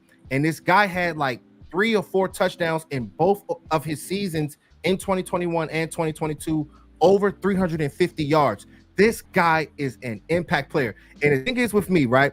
So my little fantasy, right? I just want to tell y'all, like, fantasy football. Like, last 4 years, I won 4 straight championships. I'm going to tell y'all a secret because I love y'all. You shush right now. You shush right now. Hey, look, because I'll be in fantasy with him right now. Hey, look. This is the player. Hey, Jazz, this is the player that you get so you can be able to win your championship. Because once you get to, like, week 10, week 11, this is when he is going to blossom. This type of guy. That's how much respect I got for Deuce Vaughn, and I can't wait to see how this player play out, guys. And I think he's gonna be crazy though. Getting the Isaiah Pacheco. I gotta keep it a buck. Jay wins fantasy championships. I'm telling you, a lot every year. Remember, listen in. You better stop, Rob. You better stop. You know I'm a cool. I think he's gonna be. I took one of his titles. Don't worry about that. I went on fantasy too, JC. I need to get in one of your. Hey, we're gonna have to get a league together. We're gonna have to. That box. Hey, let me know. Y'all hit me up. We start a fantasy league. I think I'm gonna have to do that. You know what I'm saying? Yeah, that might be a good thing, man. Let me in. Let me in. You hear me knocking? Let me in. Okay. I think this guy's gonna be. I think this running back is a great choice. Again, I'm gonna say this again. This is not going to be a dominating all-pro guy right off the bat. He's going to make some big plays for us because they're going to do what he does well. They're going to put him in situations, and he's going to. But that's no Iceberg. Wow. Let's don't forget. Iceberg. Hey, look, Iceberg. So wow. Hold on, here it is. Iceberg said Barry Sanders. Ooh, don't forget, you got a very. It's quickly how we forget. Tony Pollard is a dynamic football player. Absolutely. So, yeah. But I don't think it's going to take 4 years for Mike McCarthy to understand how to use Deuce. Like it took Kellen 4 years to somewhat use Tony Pollard. So it took him 4 years to get on. You're right. And now we about to have to pay the man. And we really didn't even get the years of production that we deserve. And it's sad. Schottenheimer, right, worked with Darren Sproles. So he knows what type of player this guy could be, like a Darren Sproles. Darren Sproles was very dynamic at the role that he played. And he played a role with the running back of LaDainian Tomlinson coming in, but he made big plays because he was that other guy that they put in packages for him to make plays. This is what this guy's going to be.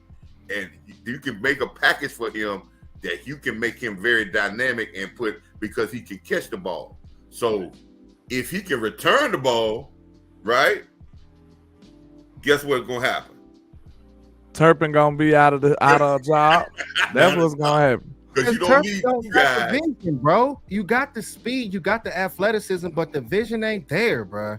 Like my that's that ball to the outside. Out of Turpin, you're gonna get some things because I think they're gonna utilize him. But all these guys are gonna be where he's splashing the pan big plays for us, but the meat and potatoes are gonna come from our big dogs, but they're gonna be put in a position where they're gonna make great plays and they're gonna get attention. That's what you do with offense, man. You ain't gonna have 100 big dogs. You're gonna have a couple of big dogs, right? And then you're gonna say certain people gonna get big plays here and there to make big plays for us to keep us consistent. But we're not gonna depend on them all the way. Carter's putting a collection of things that he wants, and he's got to go to the lab and find out how he's gonna utilize everybody on this roster. Because I think it's a shame when you have guys on the roster with a 53-man roster, and you have guys on the team, and you don't ever utilize them. That's got to be the most dumbest thing. And you don't have nothing they can do. That's something else too, Coach Ma, to piggyback off your point. That's something else too that got revealed in the war room. Did you hear Will McClay said, "Hey, if you pick them, you got to use them." So even that sounds a little alarming and disturbing to me, because hey, if you don't deserve to be used, you don't deserve to be used. That's what I'm looking at. Like, you know he said that, Landlord? Why? He said that, Landlord? Why? I'm gonna say this is why he said that, because he felt you could have used Jalen Tolbert. You didn't use Jalen Tolbert. Yes, and then all the crowd get behind or get down on Jalen Tolbert. He wasn't used. Hey, Rob, go ahead and read that, Rob. All right, but you can't use Jalen Tolbert for nothing. You better be so you think Jalen? You down on Jalen already? Oh, yo, he lost after me 1 year. He lost me a whole football game. He should have been after 1 year though. Bro, that's 1 year, bro. You tripping, Rob. You tripping, Rob. We got off to a good foot, and now you done went on over there. You know, Toby, my guy. I met the kid and everything, man. Hey, you can't do Toby. Like. I'm gonna read this real quick. Hold on, Coach Rob. How do you know Jalen Tolbert can't play? Hold on, Coach Rob. Give me 1 second. I'm gonna read this shout out real quick. Deuce is 5'5". He cuts and moves like Barry Sanders. A guy like that is low to the ground, center of gravity, outstanding bounce on certain angles. It's like a sledgehammer trying to hit a feather. Right. Hey, I like it. I like this. I love the player, but you know, Barry Sanders though, like that's we ain't seen nobody moving like that, dude. Very that's saying a lot. Yeah, shoot. If he's saying Barry Sanders, that's a woo. The draft right there. Look, man, the way that dude be yanking, you can just tell from the highlights. Just seeing, you can just tell with his elusiveness, man. He's something special. Shout out to Coach Mark Maraday. He said, it comes down to practice, effort, and earning your spot. Nothing is given. You're earning a paycheck. Hey, Coach Marv, you can go ahead and hit that. Oh no, I'll take that as a segue. I'll take that as a segue to my Jalen Tolbert answer. How you know? Tell me how you know. Tell him, Coach. I'm with Coach. I'm with Coach on this. He didn't earn the spot. He didn't earn the spot when Gallup was hurt, and that's why they rushed Gallup back, because they're like, how do you know he didn't? How you know because he wasn't on the field, Coach Mark? That's what you said. Because you know that. So you use it. Yeah. You would have told me. He's the Jabril Cox of the offense. You would have told us year 1, year 2. Not after 1 year. Jabril been there a couple of years, Rob. Come on now. Jabril didn't lighten up, Rob. Lighten up, Rob. After the first year either. Hold up. I'll go back to some of the other content his mental isn't there. Go ahead, Coach. I'll go back to some of the other content creators. Law, Boss Cowboys, Sky, Big Game James went to training camp last year when they came to Dallas. Right? Yeah. They went on their live show. They reported and they said Toby was killing people in practice that day. I remember that Cowboys night Turtle was eating with that. All of a sudden, when you get to the season, can't do nothing. That's when the starters get in, though, Coach. That's when the starters get in. Yeah. Now this what I want y'all to realize though. Like, come on, Coach. Look, this all I gotta say. Okay, we didn't see Toba produce, but you also didn't see him be bad. You seen him be outside a couple times, some goofy stuff. But did you show me the film? I did a great breakdown on him. It was preseason, but he was cooking. He was firing off the ball. He was explosive out the line, crisp routes. He got all the ability in the world. I see. You know what I'm saying? I'm just asking you, if you so down on him, you don't have no tape showing me he bad.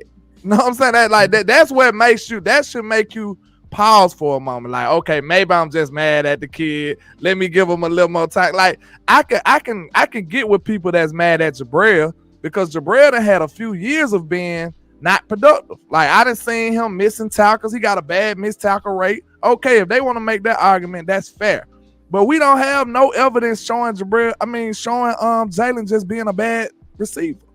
We just mad because he didn't beat people out and be on the field. I got one more point of evidence, Rob. Hey, shout out to 113 people in the chat, man. I got one more point of evidence. Shout out to him. Let's get it. We out here. It's Friday night, Cinco De Mayo, man. Hey. Pop them bottles. Hey, Rob, let me give this one more evidence to see if you can give me a report on this. Drink, okay? Don't try to play. Hold up, JC. Done, y'all, man. Come on now. It's my man. What's my man name? We brought in at the end. T.Y. Hilton. Will we say T.Y. Hilton is a great receiver? He better than Jalen Tolbert. Yeah. You know, I'm just saying. How did our offensive coordinator use T.Y. Hilton on 3rd and 30? One play. Right. He ain't get much love. Right. Dak had to find him on 3rd downs. I believe that was Dak. I had some big first down plays coming down the stretch. He had some big. He was Mr. 3rd down. That's who he was. So you bought in. So you're telling me you're less than 20 targets his whole time there. Hold on, Coach Mark. You're telling me T.Y. Hilton got less than 20 targets in 6-7 games he played at Dallas. Right. But hold on now. So you're telling me 20 target T.Y. Hilton in 6-7 games. Michael Gallup off a half a ACL can't cut, can't make routes. Noah Brown's non-catching self. Jalen Tolbert can't beat out none of them for any playing time. Let me tell you why. This finna be quick. Let me tell you why. Let me tell you why. This finna be quick. Right, look, far as the options routes go, bro, he had to learn way too much stuff. Look, he learned the option routes at every position. This is what they meant when they said they overloaded Jalen Tolbert. This man badly, he got his eyes was big as a quarter when he got on the field. He know if he make a bad read, it's an interception. Like, you putting way too much on a young player. Like, not only did he have to learn the option routes from the flank position, from the wide position, from the slot, he got to learn options for every single receiver position because they was using him all over. I don't know. They was using him all over. That sounds scary to me. Hold on, one at a time. Yeah, but that sounds scary to me. The thing is, if you go to the NFL, bro, you gotta step up. I mean, look, this dude coming from D2. Like this dude, that's a big jump. It ain't like he came from Alabama now. Come on now. South Alabama. Alabama. Give Rob the floor. Let's give Rob the floor. Let's take turns. Jasmine, you know we're drinking, Jasmine. You know we're drinking, honey. All I hear are the reasons why Tolbert is not on the field. Because his mental wasn't there. From one of the greatest football movies of all time, The Little Giants. Hey, this game, 80% physical, 40% mental. Well, Rob, okay, I give you that, but you can't just say he's just useless after this 1 year, though. You could just say I'm down on Tolbert, right? I could. You could just say you down on him. You can't say he's useless. You can't say he's useless. Hold on, Rob. You got super chats, Landlord. Oh, I got a super. Yeah, you got a couple, bro. Oh, shout out to Jay from SoCal. He says, with the $5 super, he says Tolbert left a bad taste against the Packers. That's the one where he lined up as a defensive player. Hey, it is what it is, man. You know, players mess up too. You know, that's one of them. That's one of them moments when they hopped out the seat with the seatbelt on. Players mess up too. You got us the poet. What's good? You got us. What's happening? What it do, y'all? What's going on, man? How to utilize now? Hold up, Coach Mark. I can't hear you. Hey, yo, I just shout out to Common Sense Lab too with the $2 soup. I appreciate it. After that Packers game on Law Nation, someone said to stop the culture of our penalties or whatever, we should have cut Tolbert right there and said, "Yo, hold on, wait a minute. Common Sense just look. This finna be quick. Look, Common Sense said go back to the Packers game because I heard somebody say that. I'm gonna have to pull that up. They said Tolbert checked with the ref, and the ref gave him the wrong read. We talking about good players. That's wide receiver 101 right there. That's wide receiver 101. When you walking out the line up on the field, you always check with the ref. And if the ref set up there and let them check and be offsides, that's crazy. He was way It's hard for a receiver. It's hard for a receiver to be on sides. Like we the furthest away from the line. So that's why you always have to check with the ref. Are we calling guys garbage because of their because they didn't play or do nothing their first year? I would say this, and people rip Noah Brown to death, but Noah Brown's stats were just as good as my man's stats that left the year before. If you look at him, Amari's, and he went from doing nothing for 3-4 years, and then we'll agree there, Coach. We'll agree there. So we're talking about Tolbert. If we were talking about Tolbert, I'm saying we had an offensive coordinator that did not know how to use Tony Pollard for 4 years. Hey, look, I'm very down on Tolbert. I got it. I hear you. I see what you're saying.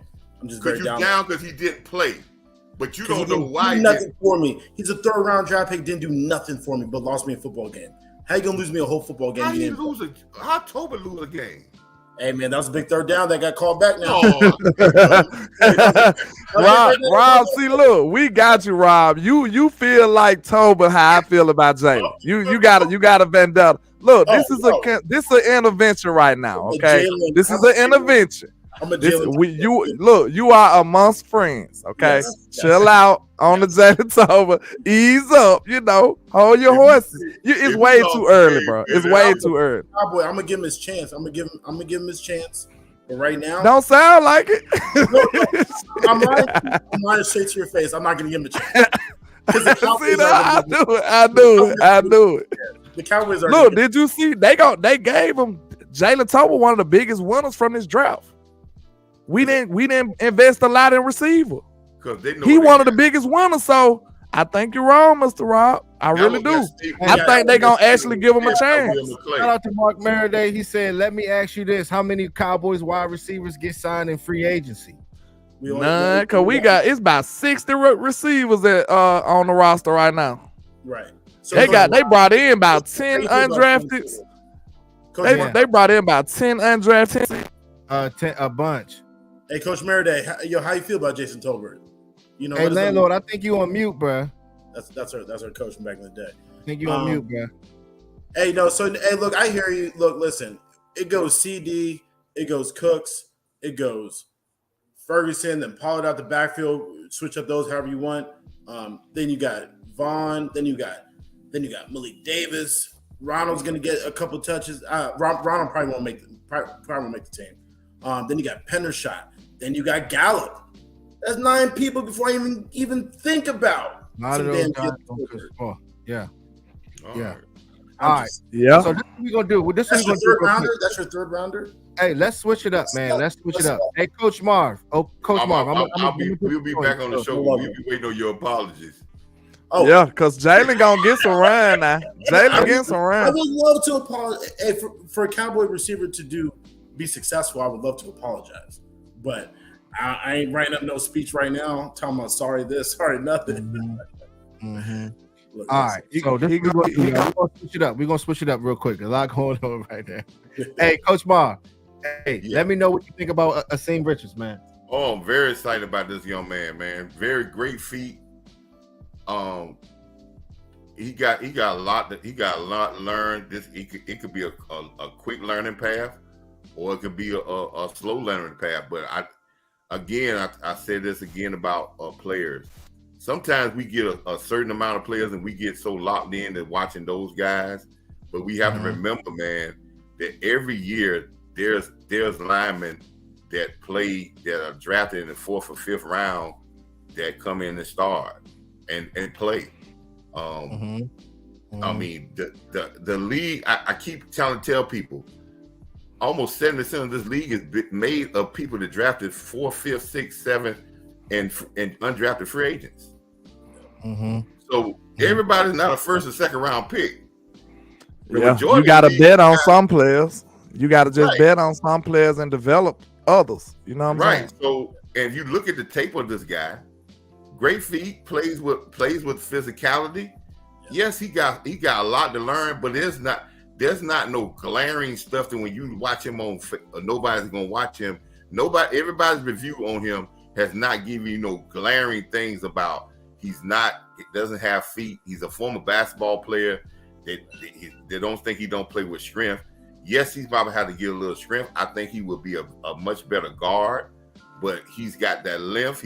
So they were high on this guy. I could see why they were high on this guy.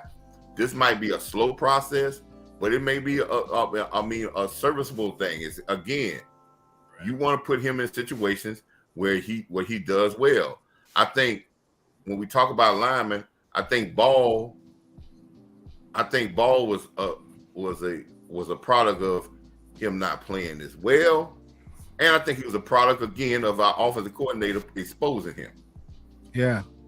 So, I like this. I like this player. I'm not even gonna lie. I do like this player, but let me ask you this, Coach Marv. Like, did he put up 13 reps on the bench press? Yeah, he just put up 13 reps on the bench press. But you look at a lot, man. There's a lot of players. It's something crazy to say, man. But there's a lot of players that's linemen in this league. I was having a little technical issue. So who we talking about? A Sam? A Sam that don't. Yeah, I was trying to tell you that, bro. I don't know if you. But there's a lot of guys in the league that don't really bench press well, and a lot of guys. I've learned this about a lot of guys with those type of long arms, right? Which his wingspan is really big. It's more than a 6'4" guy. Don't usually put up great numbers in the bench press with that 225 because of the length of their arms. Shout out to Vincent Johnson with 999 real quick. That's always a key, and I think people don't understand that, but he plays better with his power through his legs. You got it, JC. So he plays with a little bit of power through his legs. With the shout out. I really like him, JC. He said just showing love for a great show. Appreciate you, Mr. Vincent. I like him, JC. I really do. I really like him. Yeah. Just training camp. I'm gonna say this, fellas, and this is where we really going. And I hope everybody get in on board and really understand. This training camp. Coach Mark Merida said, I disagree. Your initial punch is so crucial. Bench and clean are indicators. They're gonna be indicators, but I understand. But when you have those longer arms, you're not gonna put up great. That don't mean you don't have short burst strength, but you're not gonna put up those rep numbers with that distance travel.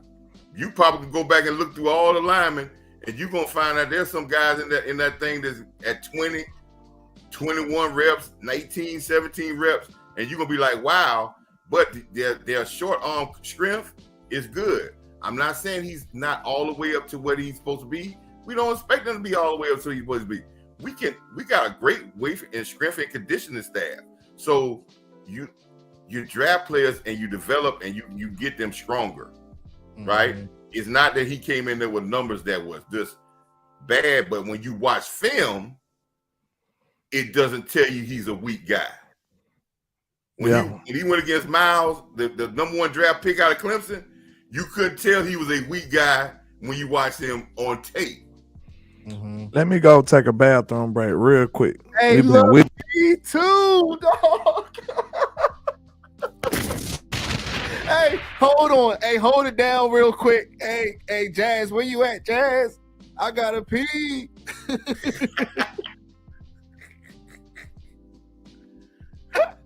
Hey, look. Where Rob left us? I don't know where. There you go. There you go. Yeah. Sorry, I had to take a bathroom break myself. Hey, here we go. 2 hours short. Let's go. It's liquor, yo. Yeah, they were talking about it. I was telling Rob how much I like Rob. Like Sean. I really do. I think he's he's got great potential. I think sometimes we get wrapped up in looking at a few guys, and we don't realize that there's a lot of good linemen out there. Right. There's a lot of good players out there, and the Cowboys staff. Again, their boards are different than everybody else's board because they're looking for different qualities and they're doing this all year long. So they're watching guys all year long. I think sometimes as fans, and I got caught up in this too, that we hear draft boards and we hear position ranks with the people, but we got to understand a lot of these boards and these position ranks are by people that's making general analysis of guys, but not talking about what fits work teams. And some are just going off hype videos. And they're putting grades on guys and saying you shouldn't draft, but every year there's a lot of guys that come out of undrafted free agents and draft in 5th, 6th, 7th, 8th rounds that makes teams because the majority of this league is made up of those guys. Right, and I completely agree. Like when we're talking about best player available, I'm lit right now, y'all. I'm lit. I ain't gonna lie. Just because we got. I mean, hey, JC, did you know, Rob and JC? Did you know that there's about 20 players, or I think 20, 21 players that didn't get their 5th year guarantee from the draft 5 years ago? That means all those players we thought were first round no brainers, right? Right. When the Cowboys tell you that on their board, and most teams say this, okay, you're gonna get 30-some draft picks in the first round. But they said that their board only had like 15, 14 guys that should have first round status. Every year, it's about 11 to 12, maybe 13 guys that they say are true first rounders. And everybody else that they rate in the first round, really not first rounders. But we're going to draft in the first round anyway because the draft board says 30 guys, right? I mean, let's be honest. We really can't tell a true draft class grade until 2-3 years down the line. Right. It takes time. So we'll see. We'll see. Especially with the tight end position with Schoonmaker, it might take some time with him. But if you're picking up a guy that early, you will want him to contribute early. Maisie Smith, I think he'll do something well for us early. Demarion Overshown. I'm not sure if Landlord think he's going to make an impact, but I do. You know what I'm saying? I do. We'll see. I think they did a good job. And especially in a win. I don't know. Hey, Rob. Are we all in agreement that this is a win now year? Like this is a win now year. We have one thing he does well, and he did this in college. And I know he's aggressive and got speed. He blocked 2 kicks in college. If he blocks 2 or 3 kicks in the year, he's impact because most times you block a kick, you win games. Right. He's not your Bobby Wagner, like in terms of size and everything, but he has that dog in him, and he flies to the football. He's better than Luke Gifford as a backup. I can guarantee you that. I can guarantee you that one. Hey, Rob. Hey, I got something for you, Rob. I got something for you. I know you got something to say. Hey, talk to Will McClay, man. Hey, man, Will McClay, man. Hey, yo, man. Another year, another good draft, homie. Like, Willie Beeman, still Willie, baby. Like, I about to say he go by Big Willie. You know what I'm saying? Big Willie. Yeah. hey, big. You know what I'm saying? Big Will. I'm calling Big Will. You know, pause. Have confidence. You know what I'm saying? Hey, yo, I'm so proud of the defensive line pick and just concentrating on the one player that's going to set this defense off. I said it right. Coach Marv Yumi got into it where I think you stop the run in the middle of the defense and then everything goes around that, right? And I'm a big fan. I'm just a big fan. So I actually won like a 10-1. I think I put 20 down. I won 200. It was either pick cornerback or no, excuse me. It was either pick wide receiver or defensive lineman, and I did one on both. So I won some money on the Mozzie Smith pick because tight end was right there. Mayer was right there. It was like a -210 on FanDuel. I don't think Mayer was high on that. Hey, bro, me and you've been screaming defensive tackle since the beginning of these mock drafts. We've been saying it, bro. We've been saying it. So JC, you've been kind of fighting with me, but I've been telling you, bro, defensive tackle. That's where they were going to go. I was saying DT. You're saying OT, right? I was saying DT. You know, I was screaming Kalijah Kancey, then Mozzie Smith. Right. So once we got Hankins back, I was like, okay, Kancey could be cool, but Mozzie Smith, he's just had all of them, dude. Hey, shout out to my guy Mafia Miles GTA 5, man. I ain't seen him in a minute. Shout out to you, man. Hope everything going well with you. Yeah, I never seen him. Was real high on the Cowboys board because 2 things. Appreciate the love, sir. To be big as he wasn't a guy that was a great blocker on the move, which that's where more than inline, that's where your Schumacher gonna help you a lot because of his blocking in space, which is going to be very vital. Right. And I don't think Meyer gave you that breakaway catch ability that they thought they could get if they did a Kincaid or a guy of the hour. So I think Meyer was not. I think they like Kincaid though, Coach Meyer. Kincaid was just a straight receiver to me. Right, and there he had hands though. His hands was raw. Yeah, he had hands, and I think that they really wanted to. Like I said, man, I really do see that they're building their team. That's why they drafted a lot of defensive guys. They're not going the Philadelphia route. They're going the San Francisco route. Yeah. Hold on, Coach. Back to what you said earlier that I forgot to touch on. When you said any defense that's out there 80 plays gonna get scrubbed. Exactly. Yeah. That's why Mike McCarthy, one of the main things he spoke on was what? Complementary football. That's gonna make your team way stronger as a whole. You know what I'm saying? So that was a good point you made earlier too. Hey, yo, they crushed. If we control time possession and our defense plays 55 snaps, you talk about number one defense in the league. Right. And that's how we reason our defense wasn't ranked higher in the league here, and we gave up some things because we were like 20th in time possession. Kellen Moore just disregarded it. Right. Time possession. So that's why time possession of play calling and not just passing the ball, but that's going too fast with plays. Listen, Philadelphia won the time possession in the Super Bowl, but they passed the ball a lot. They didn't run the ball much, but watch what they did. Every play went down to almost the last second before they snapped the ball. Right. Even though they was up in the line of scrimmage. Right. Mm-hmm. That's how you keep time possession and you have quality plays. And Mike McCarthy said, I think Cowboy fans, McCarthy said something in his initial press conference when he first took over offensive coordinator.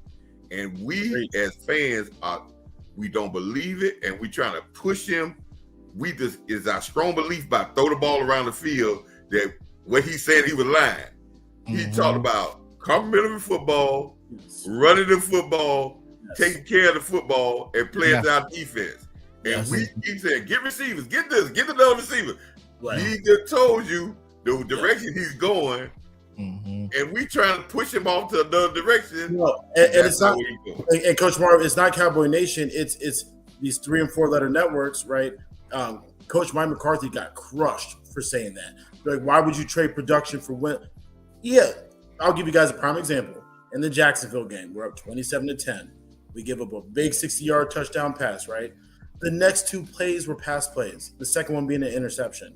If you just run the ball, let the defense catch their breath, reset, just reorganize, right? We probably come out and win that game, but no, we threw interception. Then within span of 6 plays, it's 27-24. That's what Mike McCarthy is talking about when he's talking about. Nobody said nothing about San Francisco draft. They drafted 2 tight ends and 5 defense players with the number 1 defense in the league. They said we're gonna keep on this defense. We go continue to build to run the ball. And Shanahan got people to say, you don't tell me what I need to do in this team. We do what I want to do. Facts. That's why a lot of people just said Rob doing sign language out here. But that's one of the biggest things that people failing to realize too. Kellen Moore really was probably the biggest move of this offseason. Still, like, even though we got Cooks, even though we got Gilmore, even though we had a whole draft, one of the biggest things that's gonna have me confident is not knowing that Kellen Moore is not here anymore. Excuse me, because he just totally disregard complimentary football. Like that's why you got decorated people like Mike Lombardi saying that you out here calling plays like it's Madden. You got a gangster defense who you don't even give rest to. You don't care about none of the situations. You just want to go run up and down the field, throw the ball all over the park with no regard for what's going on. Yep. That's why it's going to be a drastic change. Like, it might not be 30 points a game. It might not be 40 points a game. But we're going to be getting W's because we're going to be playing smarter. everybody that played that guy on Madden where it just seemed like he is not gonna do nothing wrong. He just gonna kick field goals when he's supposed to. He gonna do everything right, and he gonna beat you too. Yeah. Cause you know what I'm saying. You know if he make one mistake, you will win. But he's just gonna do exactly what he's supposed to do. That's how we gonna play this, man. We gonna do real football. And you wanna know what's crazy? That's why I think Dak is at his best. I mean, I don't know if other people disagree with me on this, but when Dak is picking his shots, when he is taking his time and dissecting defenses and not trying to do so too much, Kellen Moore, it seemed like he went into the game saying, okay, we're going to run these plays, and that's what it is. They never adjusted, you know what I'm saying? So it's going to be very, very important. But as far as Dak Prescott, if Dak Prescott can just pick his shots and then, hey, throw that ball deep to Brandon Cooks or CeeDee Lamb, it's going to be big, man. You know what I'm saying? Somebody just said Kellen played on a blue field. That dude say a lot, though. It's like he think he in fantasy land. You know what I'm saying? It's crazy, man. Kellen Moore was dynamic in college now, but that was like what sky football. That was, you know what I'm saying? That blue field, baby. Like this is NFL. I'm not Kellen Moore. Listen, I think Kellen Moore is a good young mind. I've always said since day one, 2 years ago when I first started this. You know, listen to y'all people on YouTube channels and Boss Cowboys show. The first thing I said on that first show that I was on, my problem was then, that was 3 years ago, could Kellen Moore control a football game?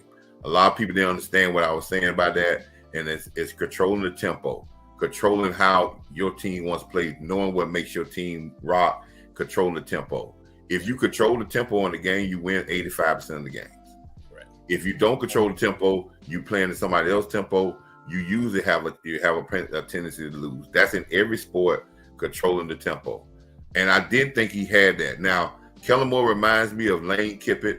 I don't know if he'll go the same route as Lane Kiffin, but Lane Kiffin was that same brass type of guy that was a play caller and all this, and he did well, but he got too much early by getting the job at Tennessee, getting the job at USC too much early because people thought he was a genius, and he failed and flamed out. But when he went to Nick Saban, and Nick Saban taught him how to be a coordinator, and how to control a football game. Now he goes to Mississippi, and now he's a more run guy than he is a pass guy, and he's winning at Mississippi because he learned how to control and be a great offensive mind and not just a play caller. And I think Kellen was just a play caller, but he wasn't a coordinator where he could construct everything together. He could put on some Gucci shoes and a basketball jersey, and a whole lot of great clothes, but he didn't know how to coordinate all of it. How to put it all together. Right? Yeah, so, he that dude with the jersey with some Gucci's on, with some jogging pants. But you know what I'm saying? Coach Mark, what you just said. And Coach Mark, what you just said. Coach Mark, hold on. What you just said, he learned from Nick Saban, who's a true general on game days on the field. And in Dallas, you didn't have that. You didn't have that chain of command. Mike McCarthy was what is called. Mike McCarthy, who's supposed to be the general, was professional mentorship. Was outruled a lot of time by Kellen Moore. So I had to get that. Every coach had to get that. We had to get my guy that taught me the most. He told me he said, coaching professional mentorship. You learn that from a lot of different guys. You learn that you come in with great ideas, but you have to learn how to control people and control situations as a coach. And that doesn't come from playing PlayStation or looking at a film or writing up some plays. It's so many benefits. I'm just sitting up here thinking it's so many benefits to Kellen Moore being gone, y'all. I don't think y'all understand how many benefits it is. Like with that peer-to-peer relationship, that's out the window. I would love to see Dak in a different area. You know what I'm saying? Like, just imagine Kellen trying to challenge Dak. I don't even think Dak will respect that. Like, I don't know if Dak, and then like I said, like, you got to know the inner workings and like the mechanics of a locker room. Right. Like, what people call you, what people refer to you by, that really matters. And when I heard them talking about him, man, they was like Kels. I'm like, Kel? They call y'all OC Kel? That don't have no respect on it to me. Like it really don't. Like that's pure stuff. Yeah, but let me like ask you I heard CeeDee Lamb say Kale. I'm like, Kale? Like, come on now. We know that Michael Parsons runs the offense, right?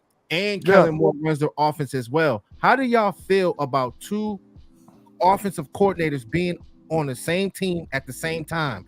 Do you think that's part of the reason why now? When last year when they both were together? Obviously, two different egos, two different type of schemes.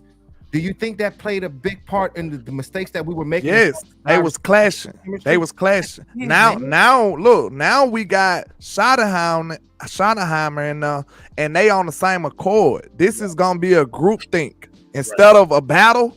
They already told you they had differences in philosophies. Like now, everybody's on the same accord, and it's a team. It's a chain link. You know what I'm saying? Everybody's on the same page. That's what's gonna make this operation run way smoother. Like if I'm clashing with you all the time, how we gonna succeed? Yeah, like it don't work. There's no way. There's no way that's gonna work. JC, let me give you from a coach's point of view. You cannot be a head coach, even though Quinn runs the defense, but the mentality and the how you want your team to be, the overall mentality of the team, right? That has to come from the head coach. Absolutely. Now he may say you might run, but he might say, hey, you run the defense, but I want an aggressive turnover type defense, right? Right? Now how you make that up, I may trust you to do that because I got trust in you, but the mentality, the overall mentality, my head on the line if this don't work, right? So on the offense, he came in a job that the mentality was not set on his side. So we had a defensive mentality, we had a Kellen Moore mentality, then we had a Mike McCarthy mentality. We had three different mentalities on the team. And that's not going only time that's gonna show and have problems in your biggest moments. Big moments. Right? And Shotty was sitting there lurking, waiting too, coach. That's the problem. Well, Ace T, you know what I'm saying? Yeah, he said, you can read that, Landlord. Go ahead, bro. He said Schottenheimer wants to do what Mike wants to do. Both have West Coast philosophies and both want to run the ball now. That's the best thing for the team, for them to be on the same accord, same philosophy. We gonna roll in together. Like I said, another thing about Schottenheimer, he done been around the block before. You know what I'm saying? He done been around the block. He's not trying to have a great, trying to win jobs and stuff. He done been there. Like he know who he is. He understands that the way to showcase his talents is to win, not trying to put up all these numbers. You think about it, like that's where I think Kelly missed the bus at. When you think about it, you want to put up all these numbers, but you want to be called a boy genius, but don't you understand? The ones that get called a boy genius is the ones who win. Like screw the numbers. If you winning, they like, yeah, I want this dude on my team. I just want us to stay true to the run game in the playoffs, guys.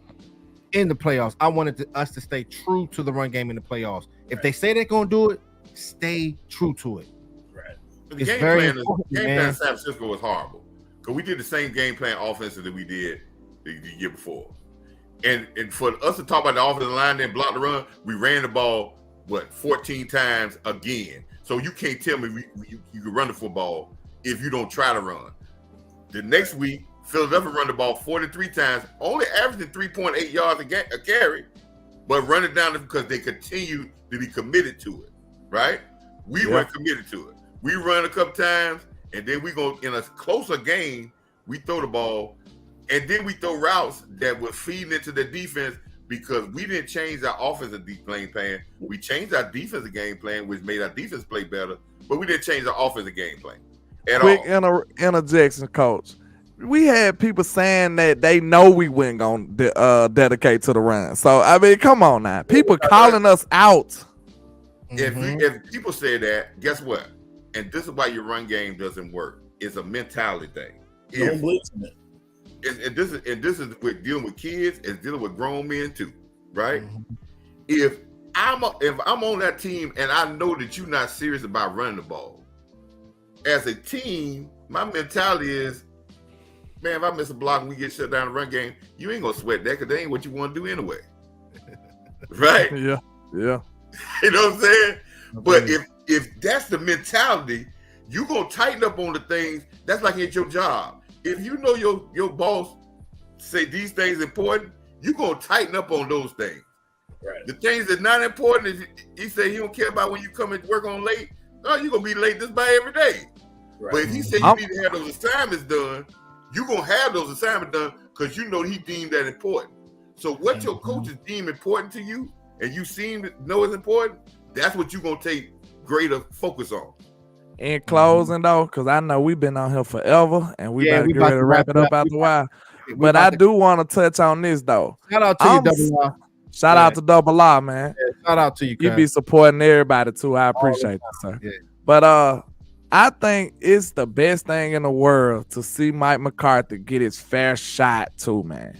Get his fair shot, man. Let Mike McCarthy be Mike McCarthy. I call him Big Mike Soprano, man. You know what I'm saying? Because a lot of people look at him and they see old goofy Mike McCarthy. I see a done because he got Kellen Moore whacked. That's who I see. Mike Soprano. Let this man do his thing. Let Mike cook. I can't wait to see the way Mike utilize all this talent we have because people fail to realize we are a talented team, man. Make no mistake about that. I think McCarthy got one other good but the thing is, Landlord, the thing is, when you have Mike McCarthy coming in here being the head coach and calling the plays, we're all going to be watching you, my man. Yeah. It's all. The floor is his now. Yeah.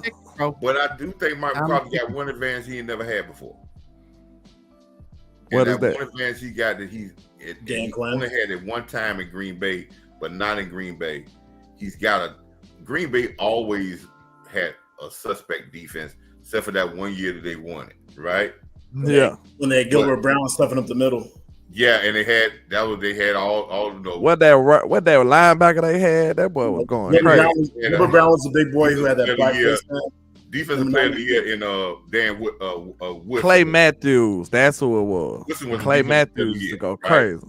Mm-hmm. So, but now he's focusing in that he has a guy with him that's building a defense where he's gonna allow the defense by playing well complementary to them. He's gonna allow the defense set him up for easier scores where his pressure gonna be off. Now it's gonna be some games where he's gonna come and that's what he's gonna do. But I think he has had enough time to understand that what makes Dak Prescott do well, what Dak Prescott does well, and he's gonna do those same things over and over and over again. And Dak is gonna perform well in those things. And Dak's finna go crazy. Yeah, I think so. Watch what I say. Dak finna go crazy, man. I ain't never seen Dak not ball with a slot receiver. And listen, and they ain't gonna be complex either. Because Jalen Hurts did well, and none of their routes is complex. Simple. Thank you. They simply getting 6 yards of separation. Them boy receiver core ain't no joke. I can't. Hey, yo, AJ and Devontae. Man, we about to wrap this up. Hey, yes, I appreciate y'all so much, man. Cowboys Nation, I love y'all, man. This was good. Y'all make sure y'all support this, man, because I think this was a great show. Y'all got to make sure y'all support this, man. I know. I enjoyed the time with y'all fellas, man. I think, man, I want to say to y'all fans out there, man, listen, when these two guys collab like they do, right? Support each other. It don't cost, like Landlord said, it don't cost you nothing to say, okay, Landlord is working with this guy. I'm gonna go over here and just subscribe with it. It don't cost you nothing. Same thing with JC. Let me go over here and subscribe with Landlord. Everybody who collab and they get together, they should have the same subscribers. So one person should never be down with more or less than another. Because if your guy that you subscribe to, if he rock with that guy, you should rock with that guy too. It don't cost you nothing. Just go and push that like button and hit subscribe and say, "Hey, I'm a member of both channels." That's all that is. Yes, sir. That's real talk right there. As well, man. Yeah, for real. Because we all bleed blue and silver. I thank y'all so much. This was great, Rob. Yeah. Shout out to you, Landlord, Coach Mom. Shout out to Rob. First time rocking with Rob too. I think I'd have been on the show with Mob before, some kind of way. I ain't sure. Have we? Mob, yeah. I know I'll be on your show, man. You ain't never, JC invited me, man. He hit See, me up. Nah, I had to mess with you. I said Mob acting funny. You know what I'm saying? I said Coach ain't never came on my show, but it's cool though. You know what I'm saying? Actually, after the Jordan Addison interview, and then we did another stream, I was like, man, get on, man. And he got man, yeah, I was really proud of him, man. I'm so happy for the young man, Addison, man. And I hope I think he's a good fit. And I hope his grandfather, great story with that. Where did he end up going? Minnesota. I actually called it on the live stream. He's a great fit. He's a number 2 receiver now because he ain't got to worry about nothing with JJ over there. And he gonna get. They might need a quarterback though. They might need a quarterback. Hey yo, Tuesday's show, man. Quarterback rankings. I saw some quarterback rankings where they had Kirk Cousins above Dak. I was like, we doing this on Tuesday. Like, back then it was on the 1 and 2. I got a problem. I got a problem. I got him at spoiler. I got him at 8, but you know what I'm saying. I'm talking about in the NFC, really. I'm talking about in the NFC. Yeah, 1 or 2. Yeah, I can't go no lower than that. What's the guy coaching the Raiders? What's a quarterback in the Raiders now that came from San Francisco? Jimmy G. If Jimmy G could get to the Super Bowl, and Shanahan can win with anybody at quarterback, we should be able to win at Dallas. With that, that tells you that quarterback, yes, is important, but that don't mean you can't win without one. It's team. All right, y'all. Well, this was great, man. Thank y'all so much. Hey, Landlord, let them know where they can find you at, bro. Yes, sir, man. Landlord from Alabama with the same handle on all social media, man. Y'all come rock with me, man. I usually go live around 11 Central Time. I call it the trap. It is a running joke. It's nothing nefarious going on, allegedly. You know what I'm saying? So come through. We have fun over there, man. Come through and rock with your boy, man. Let's go.